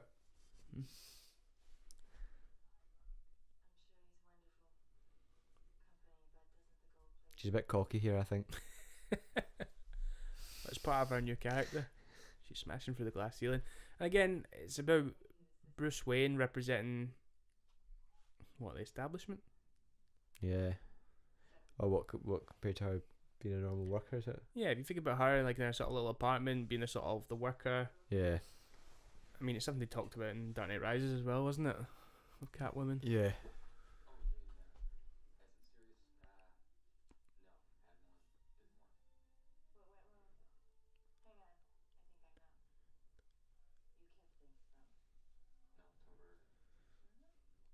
But I would say this is a much more even interplay than you get with Vicky Vale, There's a sort of, I mean, she not great characterization in general. Not a lot to do. Michelle Pfeiffer's a much better match.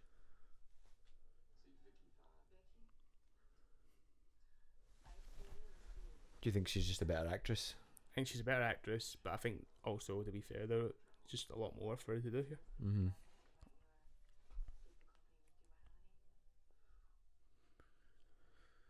I kind of like the fact that she's not really fascinated by Batman or anything like that. She's just doing her own thing. A little bit less of the sort of please let me in and everything. And yes. Just stay away from me, I'm a mess. Too cool. No age Keaton is here. I'm dangerous. Probably 40 or something. Right, here's the thing. He looks younger in this than he looks in the first one, I think. I was going to say that. He looks, what's that about? I think everyone and everything looks better in this film. Yeah. I think it's because they've taken a couple of meters off his hair. It looks less like it's set in Roselle Nursing Home and actually in Hollywood, which it is, thank God. Thank God we're back in Hollywood.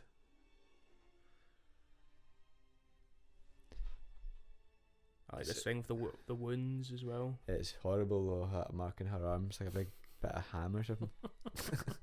Disgusting.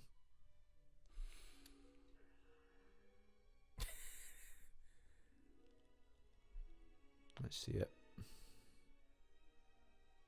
Just to give context to that comment, he's talking about this car.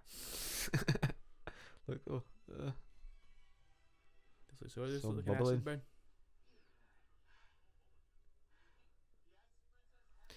It's a bit awkward when she says I can't and he says neither can I. This is funny, like come on, like, it's a pure joke. There's only circumstantial evidence that that's a bad. Hingle's still a major problem though. Yep, Hingle's Across all 4 films that he's in. Do you think He's it's a quite problem. frustrating that you never can just go into the shop and buy Batman 1 and 2? Yeah, I hate the way they do that. I hate the way they put those 4 together and then they don't know one separately. And I blame some of that on those cast members. Yeah, no, it is. Michael Gough, Pat Hingle, and Gossip Gertie. Why can't it just be a clean break? And then we know it's completely clean break between Burton, Schumacher and Nolan. That's what everyone wants.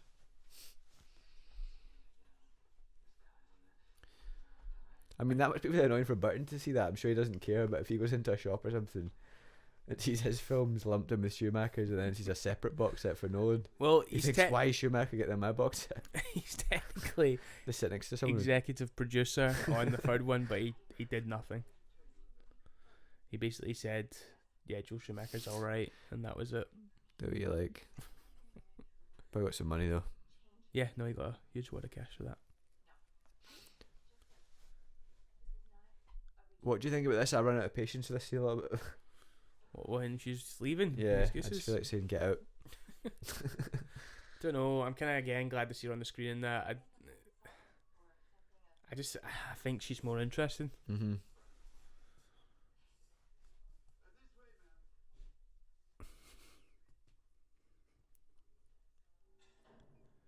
God damn it!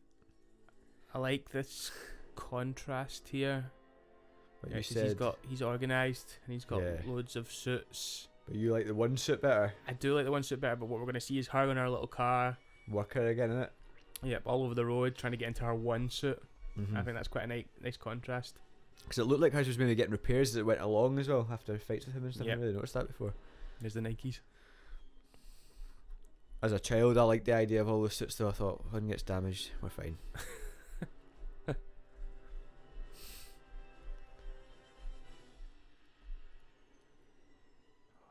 the car. Lots of mist, steam, film sets. That all a set then? Everything in this is a set? Everything in this is a set except from 1 or 2 scenes with the Batmobile. Is There's more everything in the CG. first one a set? Is there anything real in that? I'm just trying to think I if don't there's know. anything. I'm thinking of the bits where he's... Well, he's out. Maybe when when he's out in Joker. the Knox and things are waiting for the reporters. That all Yeah. looks a bit... But that could be a set, I suppose. I just Could be. think of that as being real. All I know is that it's often reported that nearly all of this is indoors. One of the last films to do it. Is this a sort of early 90s political thing as well, in terms of the mayor being useless and Shrek being the businessman, or is that just eternal? No, I think there's definitely this. I think it's kind of. I mean, that'll always be the case to an extent to some degree in representation. The idea of someone's being controlled. But it's definitely political satire in this. See, all the sets do look really good in terms of that. Is that German expressionist? Or? Yeah, there's influences of German expressionism and some American architect that I forget the name of. What's the film did you bring up earlier? The Fritz Lang or something? Metropolis. Yeah, it definitely looks like I wouldn't have seen that, and I still haven't seen it. Seen the film, but I've seen clips work of it. from it. Yeah, and I thought that there's a sort of mad scientist in that film, and he walking again looks quite like him in terms of his hair and stuff like that.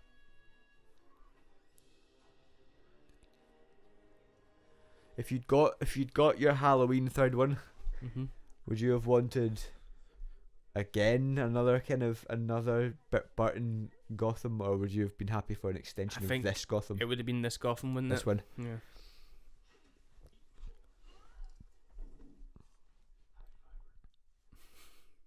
Who would you have liked for a villain in a hypothetical third Burton? Scarecrow. Okay. Yeah, Burton could have done Scarecrow. And even quite a good Halloween one as well. Yeah.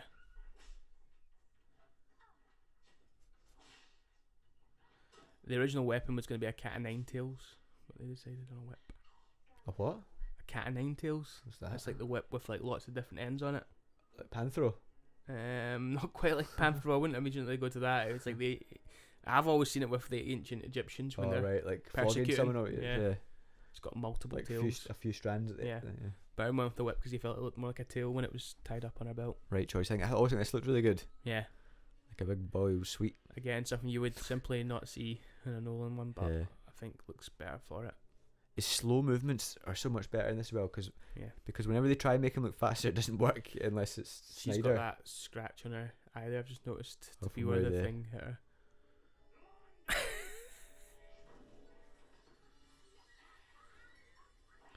Framing Batman's a good idea though. That's quite a good. Again, something we'll see in The Dark Knight. Yeah, I was going to say that's pretty much the same thing, isn't it?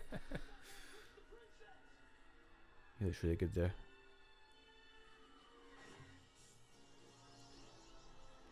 I think more CGI bats. I think this location. I think this contributes to the idea that it's small. Yeah. It's just coming back here a few times. It's right in the tree. But it's.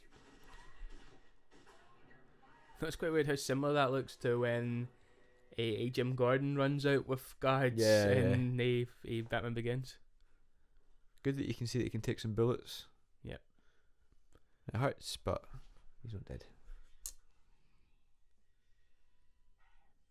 She's doing it again. Again, I think like for a long time anyway, until Deadpool or Watchmen or whatever, you're not going to see anything like this in terms of superhero Even films. Deadpool was obviously that's nice, but humorous as well. I think this is more adult than The Dark Knight, which is interesting when you think about it.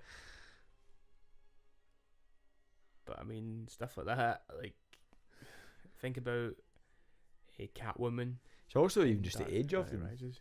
Yeah. That makes it seem more grown up. Apart from the Penguin's only 33, but everyone else is a good bit older.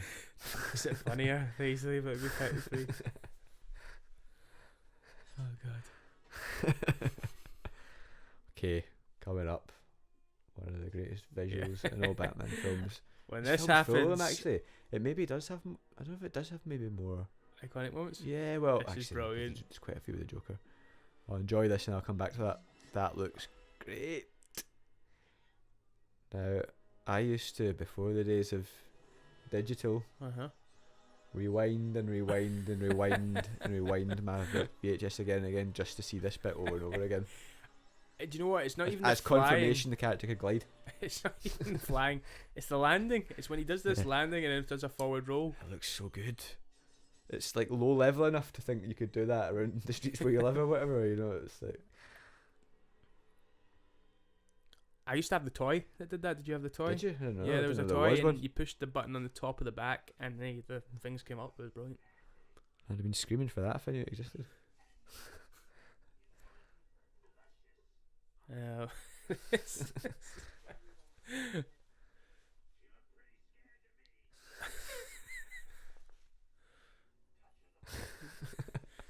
That's foreshadowing. What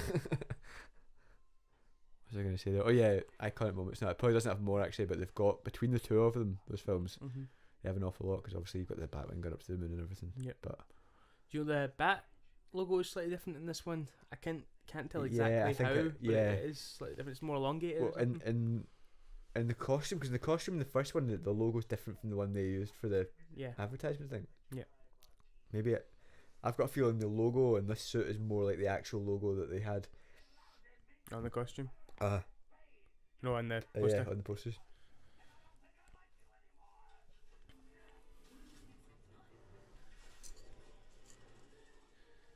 Does it ever annoy you that it's the bat, the cat, and the penguin on the poster rather than the cat, the bat, and the bird? I've never thought about it that way.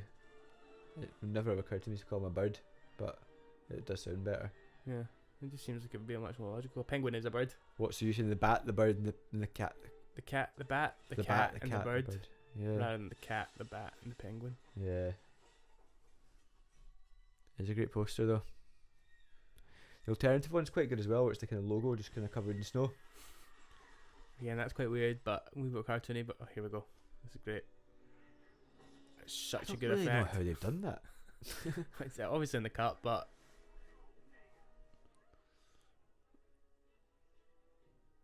now this is where I think quite a lot of people lose it. With the Non-seriousness. Yeah. The fact that it's like a little Batmobile, and it says the But battle ride. It's quite liberating though, once you've decided just that things aren't going to really make sense. Yeah, and you're free to do so much more. Again, the fact that it's like circus people and that are doing it and stuff, it just kind of all kind of ties in. It's again nice. Definitely the basic idea of a villain controlling the Batmobile is a really good one. Yeah. I love it when he loses his temper with this. Yeah, and also when Keaton smashes it. Yeah, that's what I mean. Alright, I thought when Penguin loses his temper. No, well, I love that too, but when Keaton's finally had enough and breaks the screen, it's great. That's the bit where I've had enough of Penguin actually. Well, this bit here? The bit where he starts screaming and going mental in the car, I just think, right, I've had enough of him now. What, as like he's got to go, he's yeah, gone he's too got far? to go. Like, he's gone too far. And I'm just sick of him. Like, I'm just the Joker at some points as well. There's always a part in these films where I've had enough of the villain and I want Batman to deal with him. I think for me that's the tipping point for Penguin. Just had enough of what he's up to. Taking control of the car was too much.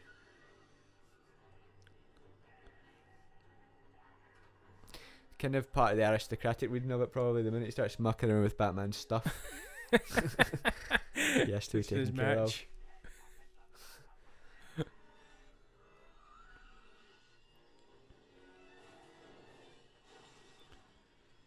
This is good. Cool how powerful the car is shown to be as well. I mean, what we're about to see here is completely nonsensical. What, when he strips it down? When it becomes the Bat Bullet or whatever it's called. It looks fine until it turns the corner. Yeah, when it turns the corner, again, I can't help but feel execs might have been a little bit hand-wringy.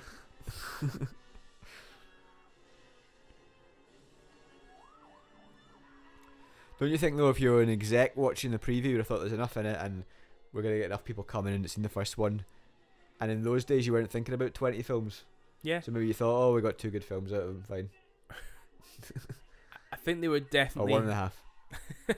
They were definitely disappointed, I think, with, even though it did good numbers and stuff like that, it wasn't as big a hit as the first one. And they knew they had to get rid of Burton if they wanted to change that, and they did. They got rid of Burton, they did change that. Batman's quite unique though, even today, in that every director that's had a go at it, it has been their own unique vision. There's not many Batman films by committee or whatever, you know. It's Burton, Schumacher, Nolan, Snyder. They're all really clear. I would say that to a degree, you could say that Schumacher's Burton vision is somewhat based on executing and a bit of this. Right. Okay. It's not entirely his own. Yeah, I suppose. Like, what do you mean? Even just the kind of costumes and stuff, and the way Batman, the characters, the passive thing, the quiet thing. I suppose he is definitely a version of the Keaton. Yeah. And Michael Goff and that are there as well. So here we go. A Bat Bullet. But there's still a lot in that you could. Well, it's not. We're not talking about that. But there's still a lot in that film that you could see. It's Schumacher. Yeah, no, definitely. Put Whereas a like stamp you on know, it. like the Marvel films, you just could not tell who it is. If Yeah. you're sitting. That's great. Even the way this is shot is actually really dynamic. Yeah. That looks fine. Should have just left it there, shouldn't they? Yeah, it's quite. That's not as Actually, bad it's as I quite remember cool. it to be actually. I remember it turning looking like yeah, like a really straight. So. No, it's quite cool. It's just firing out of the city. Oh my god. It's like me when I get too drunk on a night out. I have to get home immediately. Back to that roaring fire.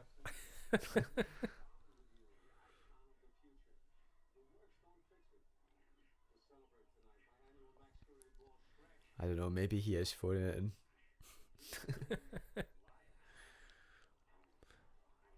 I don't know. I reckon he's been maybe been told to tone it down. Right, okay. Just because he is meant to be the businessman bad guy, and the outsiders, the weirdos, are the heroes. Even Or you the know anti-heroes. you're talking about him being a bit too strange and it should be more of a suit. Yeah. Even if he just hadn't had that hair. Yeah. I mean, I he's know. still weird. Christopher Walken's still quite a weird guy, but even just with his normal hair, might have been more.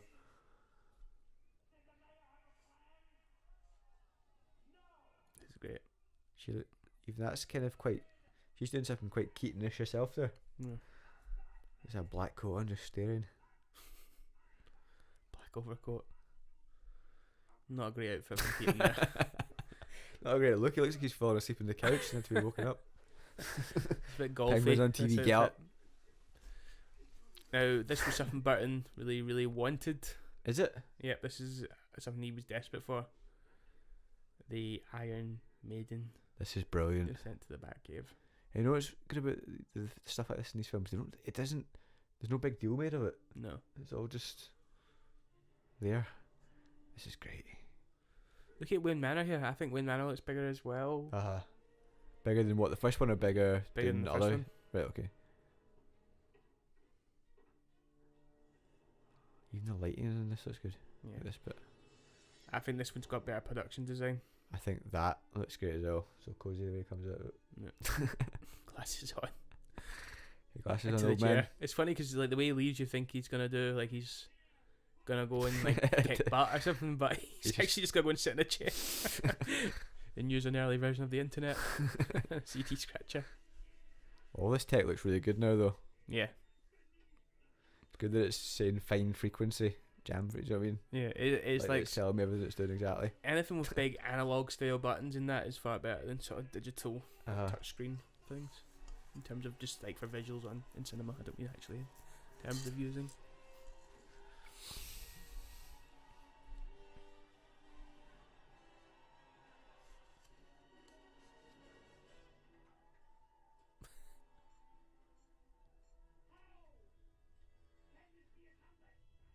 CDs back in the day. That's good having the Bat logo on it. Yep. Yeah, well, there's gonna be quite a few things that are. I know Batman and Robin gets often dragged across the coals because of the Bat credit card, but there's quite a few things in this film, isn't there, that are actually They're branded. They're a logo, yeah. I'm thinking particularly of the stationery later on. We're gonna see with the Bat logo on it. What's that? I'll point out when we get there. Oh, I think I know what you mean. Yeah.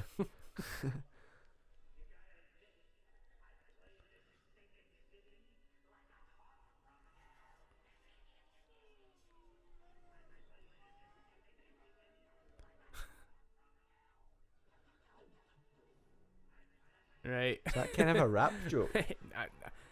You obviously you can't mix like CVs. You can't scratch a CD. Yeah, I knew that. So that's obviously ridiculous when he does that. Yeah. But it's cool. God, she looks really cool there.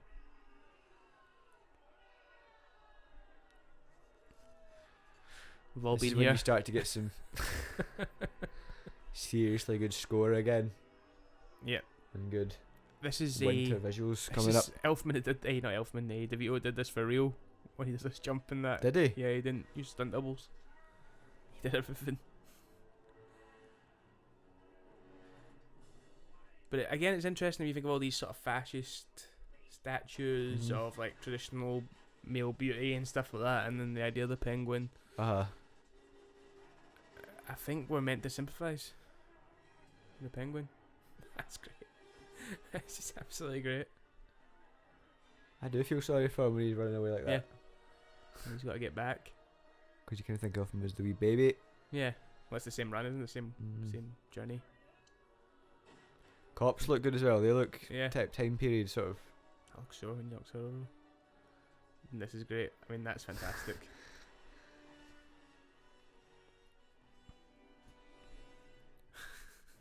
Back in the duck. Actually, this is probably more like me when I go home from the night.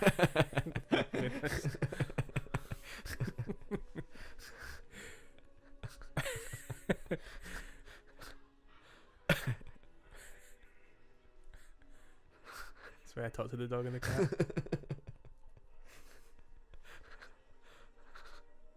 I mean, this must have been fun just to be on this set. Yeah. Must be good when you've got absolute control over the environment like that. Like, I can see the temptation of being like, when we're gonna close it down and no one's getting in and complete control. How do you feel about No the little people? Is it midgets in penguin suits?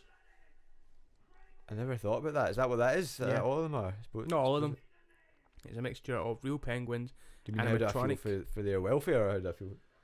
Just in terms of the use, like It's good. It's clever. I didn't really notice it, but once I started noticing, it was difficult not to notice. Yeah. But that's a good idea, though. I never thought of that. I suppose they do look massive. Yeah. They could be emperor penguins.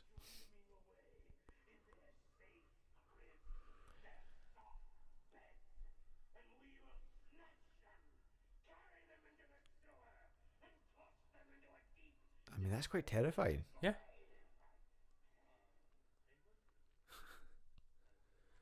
Everything is undercut though. Again, this is an example of it. For the jokes.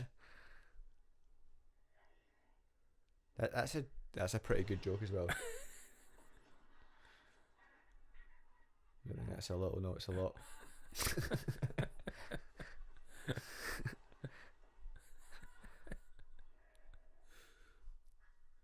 Do you think there was much ad-libbing in this film? This looks great. Look at this. Just this shot. Yeah. It's really odd, isn't it? You see like. And it's quite cool to see Batman working on the Batmobile. This is funny. Rips it up. It's funny that he's got a little outfit to work in it and little overalls. Okay, so here's something that, again, that often gets criticism. And people say it's a bit trite. But this, again, think about Dark Knight Rises. Yep, they did the exact same thing there. But another dance with Catwoman and a rich person's ball, with masks on and everything. Yeah. It's back to the same scene. I'm going to say a couple of things. Number one, I really, really like the scene. Yeah. I like the dialogue. I like the exchange. I like the bit where they say, "Do we have to start fighting again?" The fact they're the only ones not in costume. Yeah, but that's what I want to talk about. I think that's actually a good thing, and it's easy to be glib at our old age about the fact that it's really obvious. Yeah. But it's actually quite a good, for me personally, it's a good teaching tool at college and stuff like that. The idea of it's an introduction to metaphor and subtext.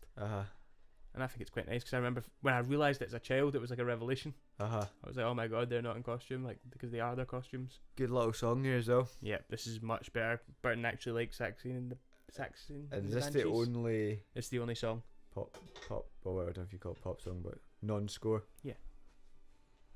Lovely black glittering outfit. Again, it's interesting that the song is from it's maybe her point of view, isn't it? So again, yeah, there's your feminist old Tim Burton. Yeah.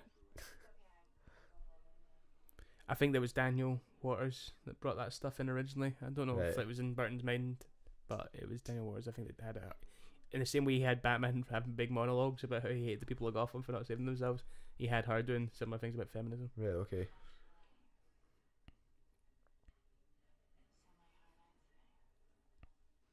An erection joke in a Batman film.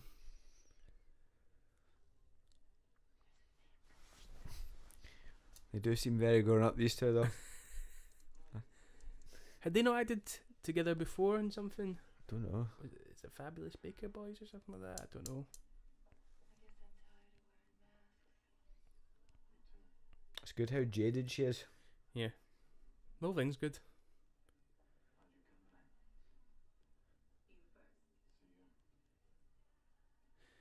Is it maybe a bit stupid that she's just gonna shoot Max after all this? But then again, you're saying she's jaded, she's exhausted. Yeah, She just feels like she wants it over. I think that is a really good bit when she just says, "I'm going to shoot him and don't tell me it won't help you at all."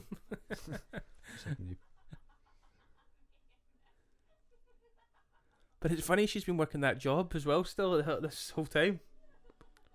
Yeah, that doesn't make any sense.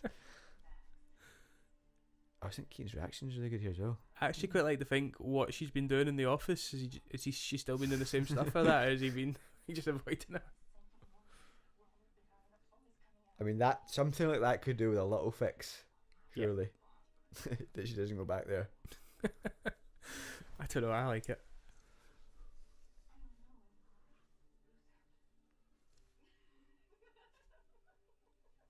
It's quite sad, that bit. Yep. Another good thing about this film is it has some of the best battle damage costumes I've ever seen. So you've got Catwoman when she falls through that roof. Mm-hmm. You're going to see her again later on damaged. You're also going to see Keaton destroy his own mask in an amazing scene. Looking like a big licorice thing or something. Big delicious licorice mask. Of course, famously, that's what Keaton insisted all the costumes were made out of, so he could eat his way out of them. At the end of the day.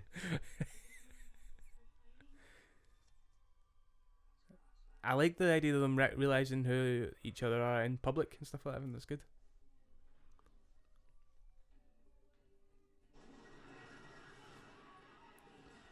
That's quite well done. Yeah. No, it's interesting as well. If you think about how we often see Batman come in from the roof. Yeah, alright, you see Penguin from the... Yeah, Penguin comes up from the sewers, like he comes in from the ground.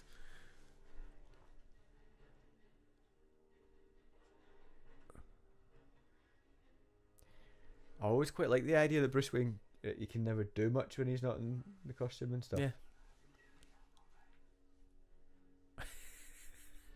Them as a couple's really funny as well. Do you think wouldn't what about it, Max Shrek's kind of obsession with Chip and stuff? Do you think it's legacy, isn't it? It's about legacy, and that's kind of interesting because you've got Bruce Wayne, who's an orphan, and you've got Oswald Cobblepot, who has been disowned by his parents. And wouldn't that have given the brother thing even more? Yeah, or would it? It would. Well, it definitely would have if he was trying to take away his son. But do you think that that's been done to make you sympathise with him in any way, or make you sure that he cares about someone, or not? Well, really? It just gives Penguin a way to manipulate him and stuff like that. It seems like a logical thing, but it is an odd characterisation that he cares so much about his son. The power plant is supposed to be Chip's legacy, isn't it? Stuff like that. So it's what he leaves for Chip, he says. But I don't know.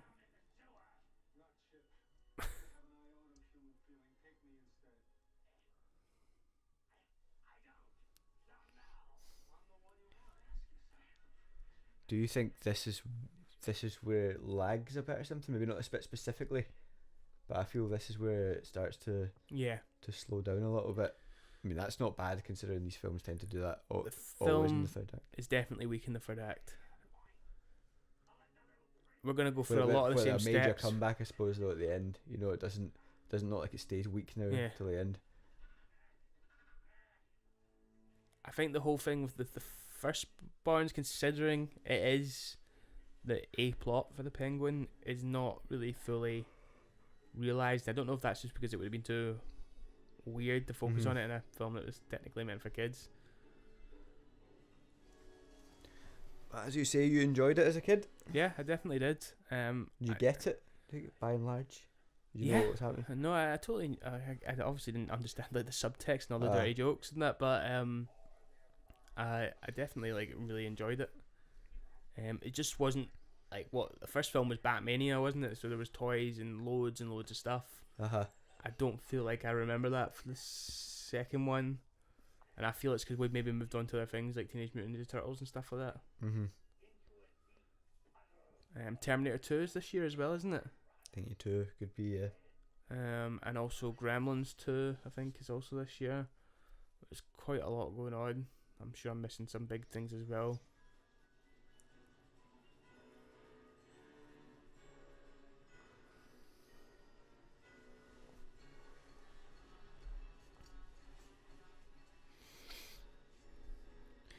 Another slow moving vehicle on a tiny set.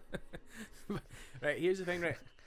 See how we're saying that's the same street and that? I don't think it is the same street, but it suffers from the exact same thing as the Arkham games suffer from, which is they build these big landscapes, but because it's Gotham and it's all got to look dark, it all kind of looks the same. Yeah, yeah. What, the game even has that problem? Yeah, the game, for That me just personally, shows you, because they can do whatever they like, obviously. it's a huge like landscape, the game, but one of the problems I have with it is, and I don't know if I'm alone in this, but it just feels like there are districts in it, it's broken up, but they all kind of feel kind of the same. Yeah. Because it's all got that gothic look. I mean, what I think they'd maybe be better doing in the game, a little bit of advice for them here, is maybe doing a sort of Nolan style modern part of Gotham, doing arrows and do a Burton bit. Is that the stationery? That's the stationery I was talking about. The fact that he's written it to your Penguin, children regret that you're not able to attend. It's quite funny, but again, that's great. To use that as Too many blackjacks. To have that as your main plot and throw it away like on a joke. See, do you like this bit? I find this bit is where I'm starting to look at my watch and go, right, come on. I don't know. It is good, but I just feel like that's not necessary, really. I know you can say that about a lot. I know you could always say that. Well, if something's cool, why not just leave it in there for it? But I just feel this is in a few minutes we don't need. I think this is definitely sort of would be for the average audience member maybe a wee bit much.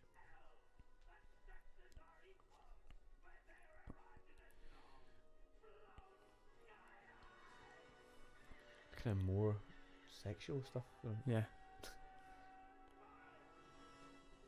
From the young 33-year-old Penguin.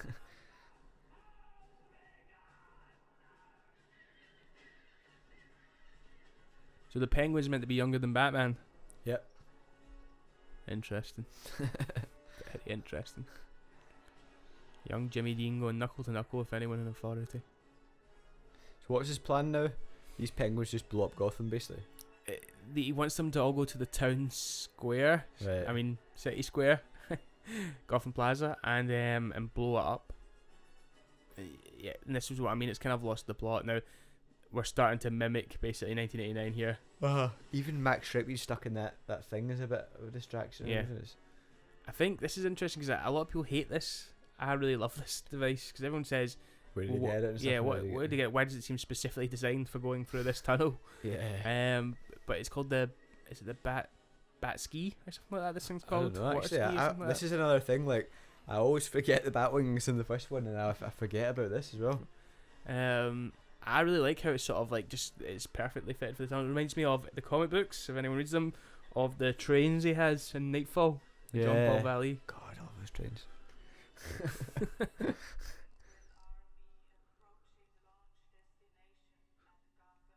This is all really nice. Like, look at the lighting; it's brilliant.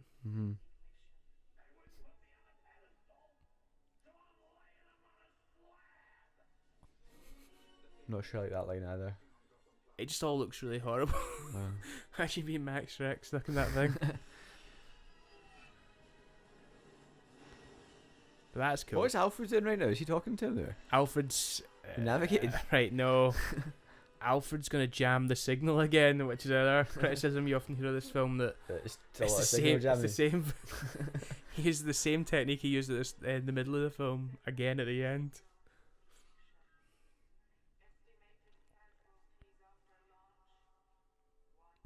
He's eating sardines.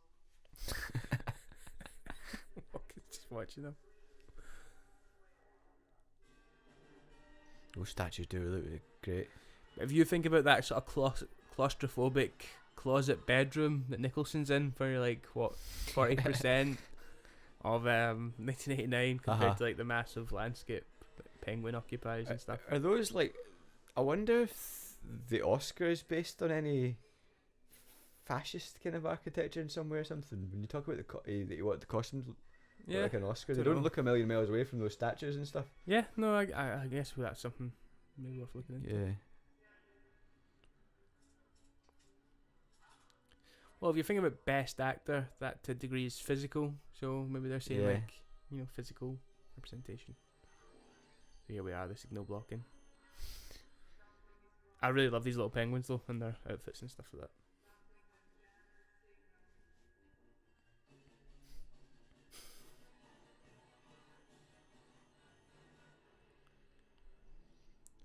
There's no people there either. I think that's the other thing. Why is there no one in the entire?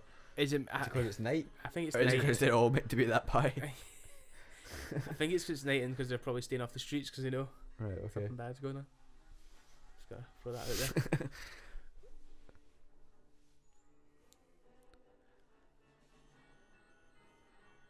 These penguins look really cool. It just reduces the feeling of threat a little bit. What's the name of the guy that did the effects on Terminator? Is it Stan Winston? No idea. I think whoever it is, he did the effects for the animatronic penguins in this as well, which are really good.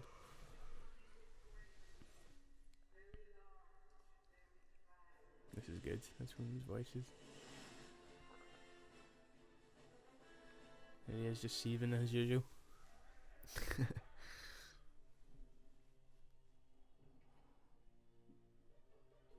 I find this quite patience testing with the monkey as well. I think we're meant to relate to Max Schreck in this scene, to be honest with you. I love how they all chicken out and they just leave him. It's cool. It's abandoned again. Black almost in the igloo. Abandoned again. Yep. And then we relate to that as well as the audience, probably. Yep, of course. Probably all feel persecuted. No, I do. Again, there is definitely a drive to make you feel more related to the penguin to some degree than to our supposed hero.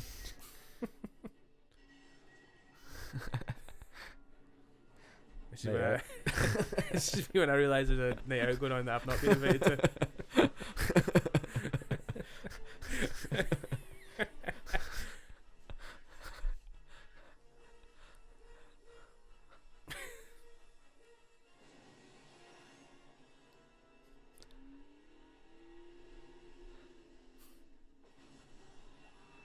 I just love how that duck moves at like quite a rate, if you know what I mean, like it was really fast. Looks really fun. They both look like big toys. Like shiny toys.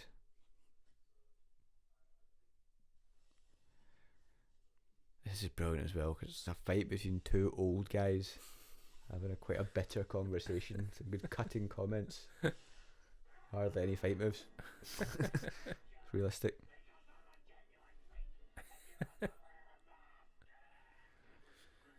I like the way he admits he might be right as well.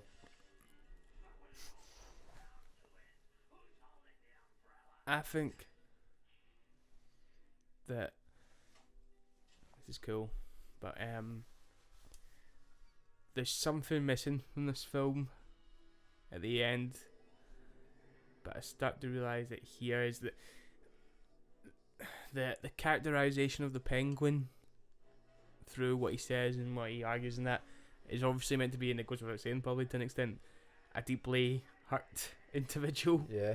And I think it's kind of cool in a way, but Batman's failure to recognise that is one of the problems. The coldness. Yeah, is one of the problems with the film. Like, I'll probably talk about it here because we won't have time at the end, but you know how at the end when he says goodwill to all men and all women? Yeah. It's as if he's recognised the female struggle, right? Which is great, but really, what I think Batman's arc, if there was one for this film, should have been was recognising that yes, something terrible had happened to him, but at least he was loved. Yeah. And Penguin wasn't, and he doesn't seem to ever really reflect. He doesn't give the Penguin a chance. Yeah, because he knows he's wrong. Fair enough. He knows he's up to something, but yeah, he does seem quite heartless towards him. Yeah, it's not like Mr. Freeze where he like sort of understands his struggle in that. The Penguin has suffered far more than Batman has, and is basically deformed. And It's all Batman, me with Batman. yeah, he fails to recognise it, and I think that's kind of interesting because I think that is the one thing that I feel the film kind of needs. But that also though makes Batman a bit more interesting. Yeah, no, it So makes him more Judge Dredd If like. you took it away, then you might be left with a more standard Batman rather than the coldness of him makes it more complex. I agree. But also hard to relate to or something. Battle damage Catwoman suit.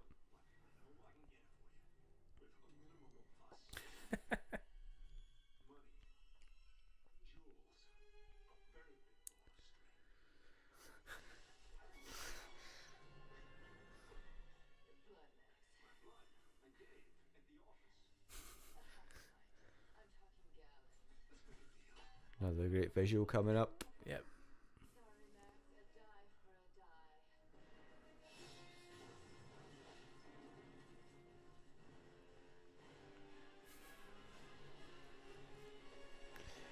Do you think the Christmas setting is a major part of this film? Yeah. I mean, do you think it would have worked in the same way had it not been? It's hard to tell, I suppose, isn't it? No, I can actually say no. I No, think it adding wouldn't it be with as good. snow and stuff, Yeah, yeah. I think the snow's massive. Can't be underestimated. Again, criticism of Burton that he's starting to repeat himself. You know, like Christmas, Outsiders, Alienation. Nightmare Before Christmas. Yeah, no, as in like Nightmare Before Christmas as well, which is in production Yeah, at no, the that's time. not But him, but we're thinking Edward Scissorhands. yeah, You know, it's like that's Christmas. Outsider, Alienation. Right. If you think about the opening of Edward Scissorhands, he's born in that, and then his parent dies, Vincent Price. You've got Penguin. He's abandoned. You know, is it just Batman in Edward Scissorhands? That's what some people would say. I disagree with that, but that's what some people would say.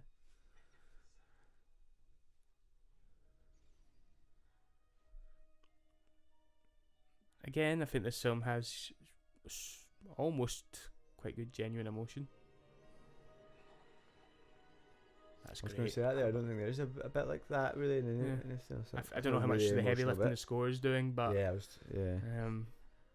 love that ripped costume. but I think it is quite sad when he sort of says, "Come back." Yeah. And she's like, "I'd like to, but no." Again, she's the stronger character. She's in the lead position. You like the mask being ripped, don't you? I would rather it was cleanly taken off. I love the ripped mask. The unprofessional job he's done there of taking it off. I just feel that shows up for the sort of movie costume it is rather than a quick cutaway. And he's got, I don't know, another version of it.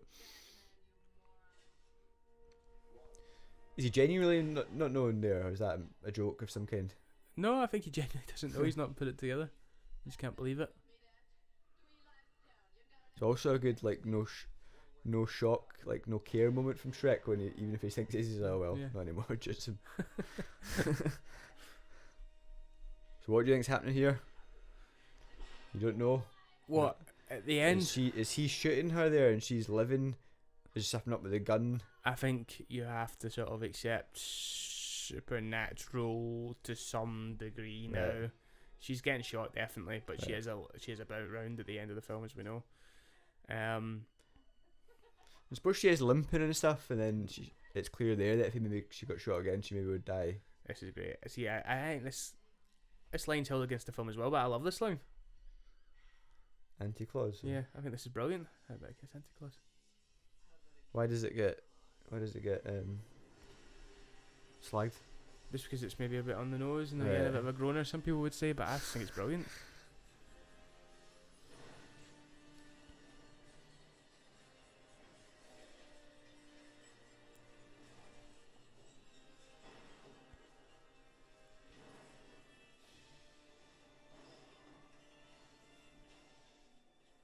Bit more passive Batman there as well. He's not really involved in most of the things that are happening then. Yes, he is. Again, a passive Batman. Passive to the end. Shut up, this doesn't concern you. As you know, chum, I have quoted this many a time. The ultimate thirst quote. Could be After used in Hangover. After my trilogy of coming home from a night out jokes that I've done tonight. Did I not say this once after we came in from a night You out? said it in the flat. We were sitting there and you just said, just after a nice cold ice glass of ice water, then fell to your knees. Again, very, very relatable for me. So again, I feel I go back to time and time again, no matter what the circumstance. Another good one for this film is that, my name's not Oswald, it's Penguin, for when you're going back. Yeah. From a new identity to an old. I mean, this is... I'll kill you momentarily, again, it's pretty funny. Sorry? I'll kill you momentarily. This is quite a drawn out death. Mm-hmm. It's also quite pathetic. And painful looking. Yeah.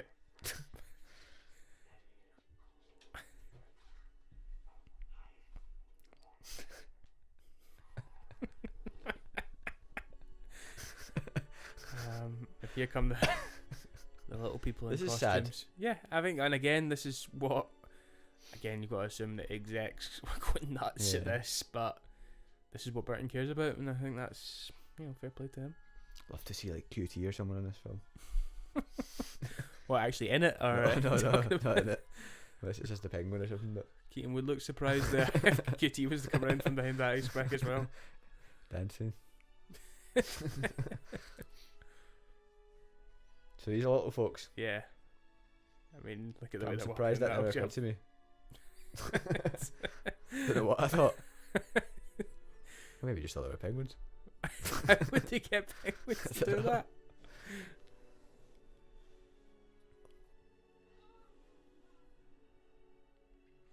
That's sad. So, yep, quite sad, but I think the interesting thing is I don't think Batman realises it's sad. And I don't know if it never occurred to Burton to do that, or he didn't like it, or... To make Batman realise? Yeah, to make Batman realise that... All it would take, I suppose, is even one cut, even to just him looking ambivalent or something. He's not even just looking at all, they're just not... He's still just concerned with himself. Right, this was a last minute decision, but interestingly enough, it wasn't forced on him by the studio. Burton decided he wanted a shot that confirmed That looks great as well. that she was and alive. that doesn't it look a bit like that? Is that why it looks strange in some way? No. Yeah, I don't know, She's but it was a getting cut reshoot. in. It was a Yeah. reshoot, and it's not a Michelle Pfeiffer.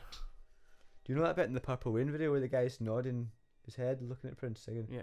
Could mean something like that for a Batman looking at Penguin going down. Just sort of a, now I realise. Yeah. It could have just been Batman giving a thumbs up. Penguin fell into the water. Or just his eyes watering a little bit, just something. I don't know. Or he could have said, he could have cut to in the taxi going, Alfred, I was choking up at the end.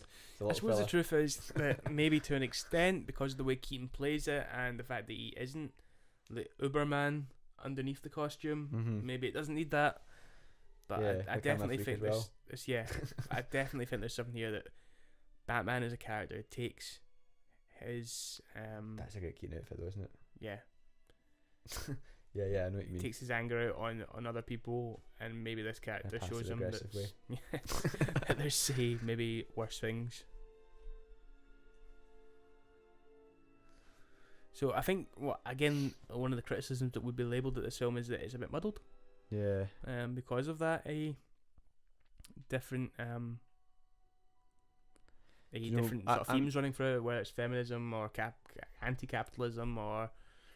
I would always take another one because it's just nature things you would always want more, but I do think there might be something to that he might not have had much else to say about this character now at the end of this one. I quite enjoy The Dark Knight Rises, but a lot of people would say that two good films are rare and three are even rarer kind of thing. Yeah.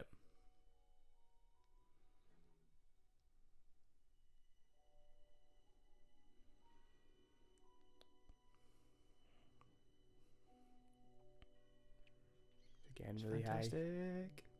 High. Yeah. Oh my god, right, let's watch it again. Let's watch them both in a row again.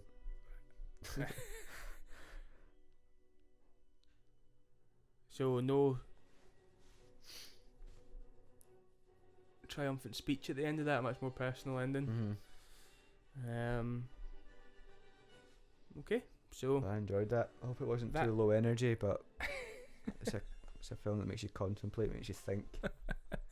So Sorry we for have thinking. reached the end of Batman Returns. Graeme, final thoughts?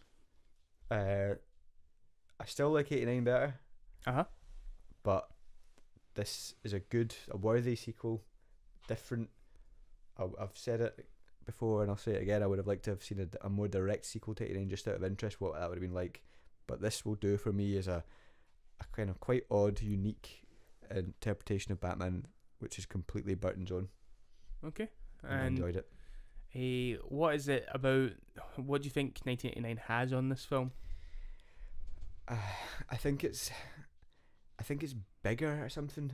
Not that I quite like the intimacy of this film in some ways, but I think it's bigger. I think this is a bit more coherent and less muddled, like you were saying at the end. That's quite a muddled film, and even though there isn't too much Batman in the first one, I probably am more comfortable cutting between mainly the Batman and the Joker as I am between Batman, Shrek, Catwoman and Penguin.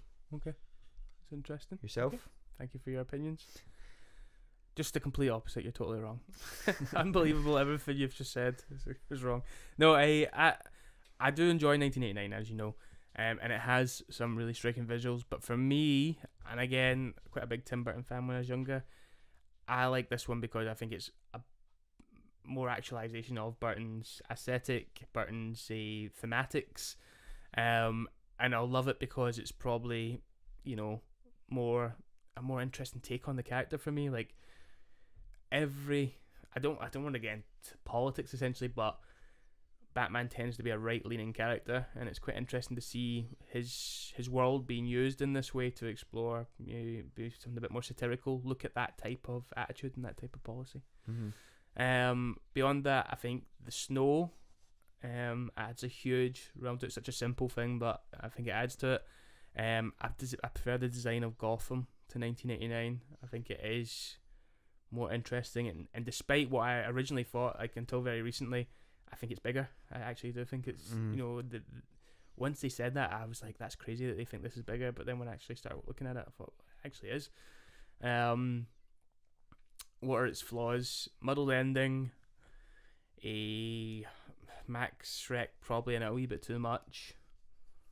And some people would argue Michael Keaton not used enough. But ultimately, I think that Burton's more interested in the villains, and maybe so am I. Like, I find spend time with them more interesting. I think there's maybe even just a better cut in there from what you've got. So maybe go back to the old editing room. Yeah, back to the editing room, locked him out. A studio lockout. Cut. Well, you're going to get the final third act. Are you not essentially getting your wish with the third installment then, Batman Forever? Because you seem to be saying that Burton is now a problem, that you feel that the studio exec had to step in. That's what they did on the third one. Mm-hmm. We'll see when we talk about that one. Is that what's happening? Are we going to talk about the third one? Okay, well, thank you very much for joining me today, Graeme. Thanks for having me. Batman Forever then. I guess we'll all be back, same bat time, same bat channel for a Batman Forever. Please remember, if you're listening at home, to like and subscribe to our ACTV YouTube page, and you can follow us on Twitter at ACTV space. So it's goodbye from me. And goodbye from me. See you later. Bye-bye. Bye.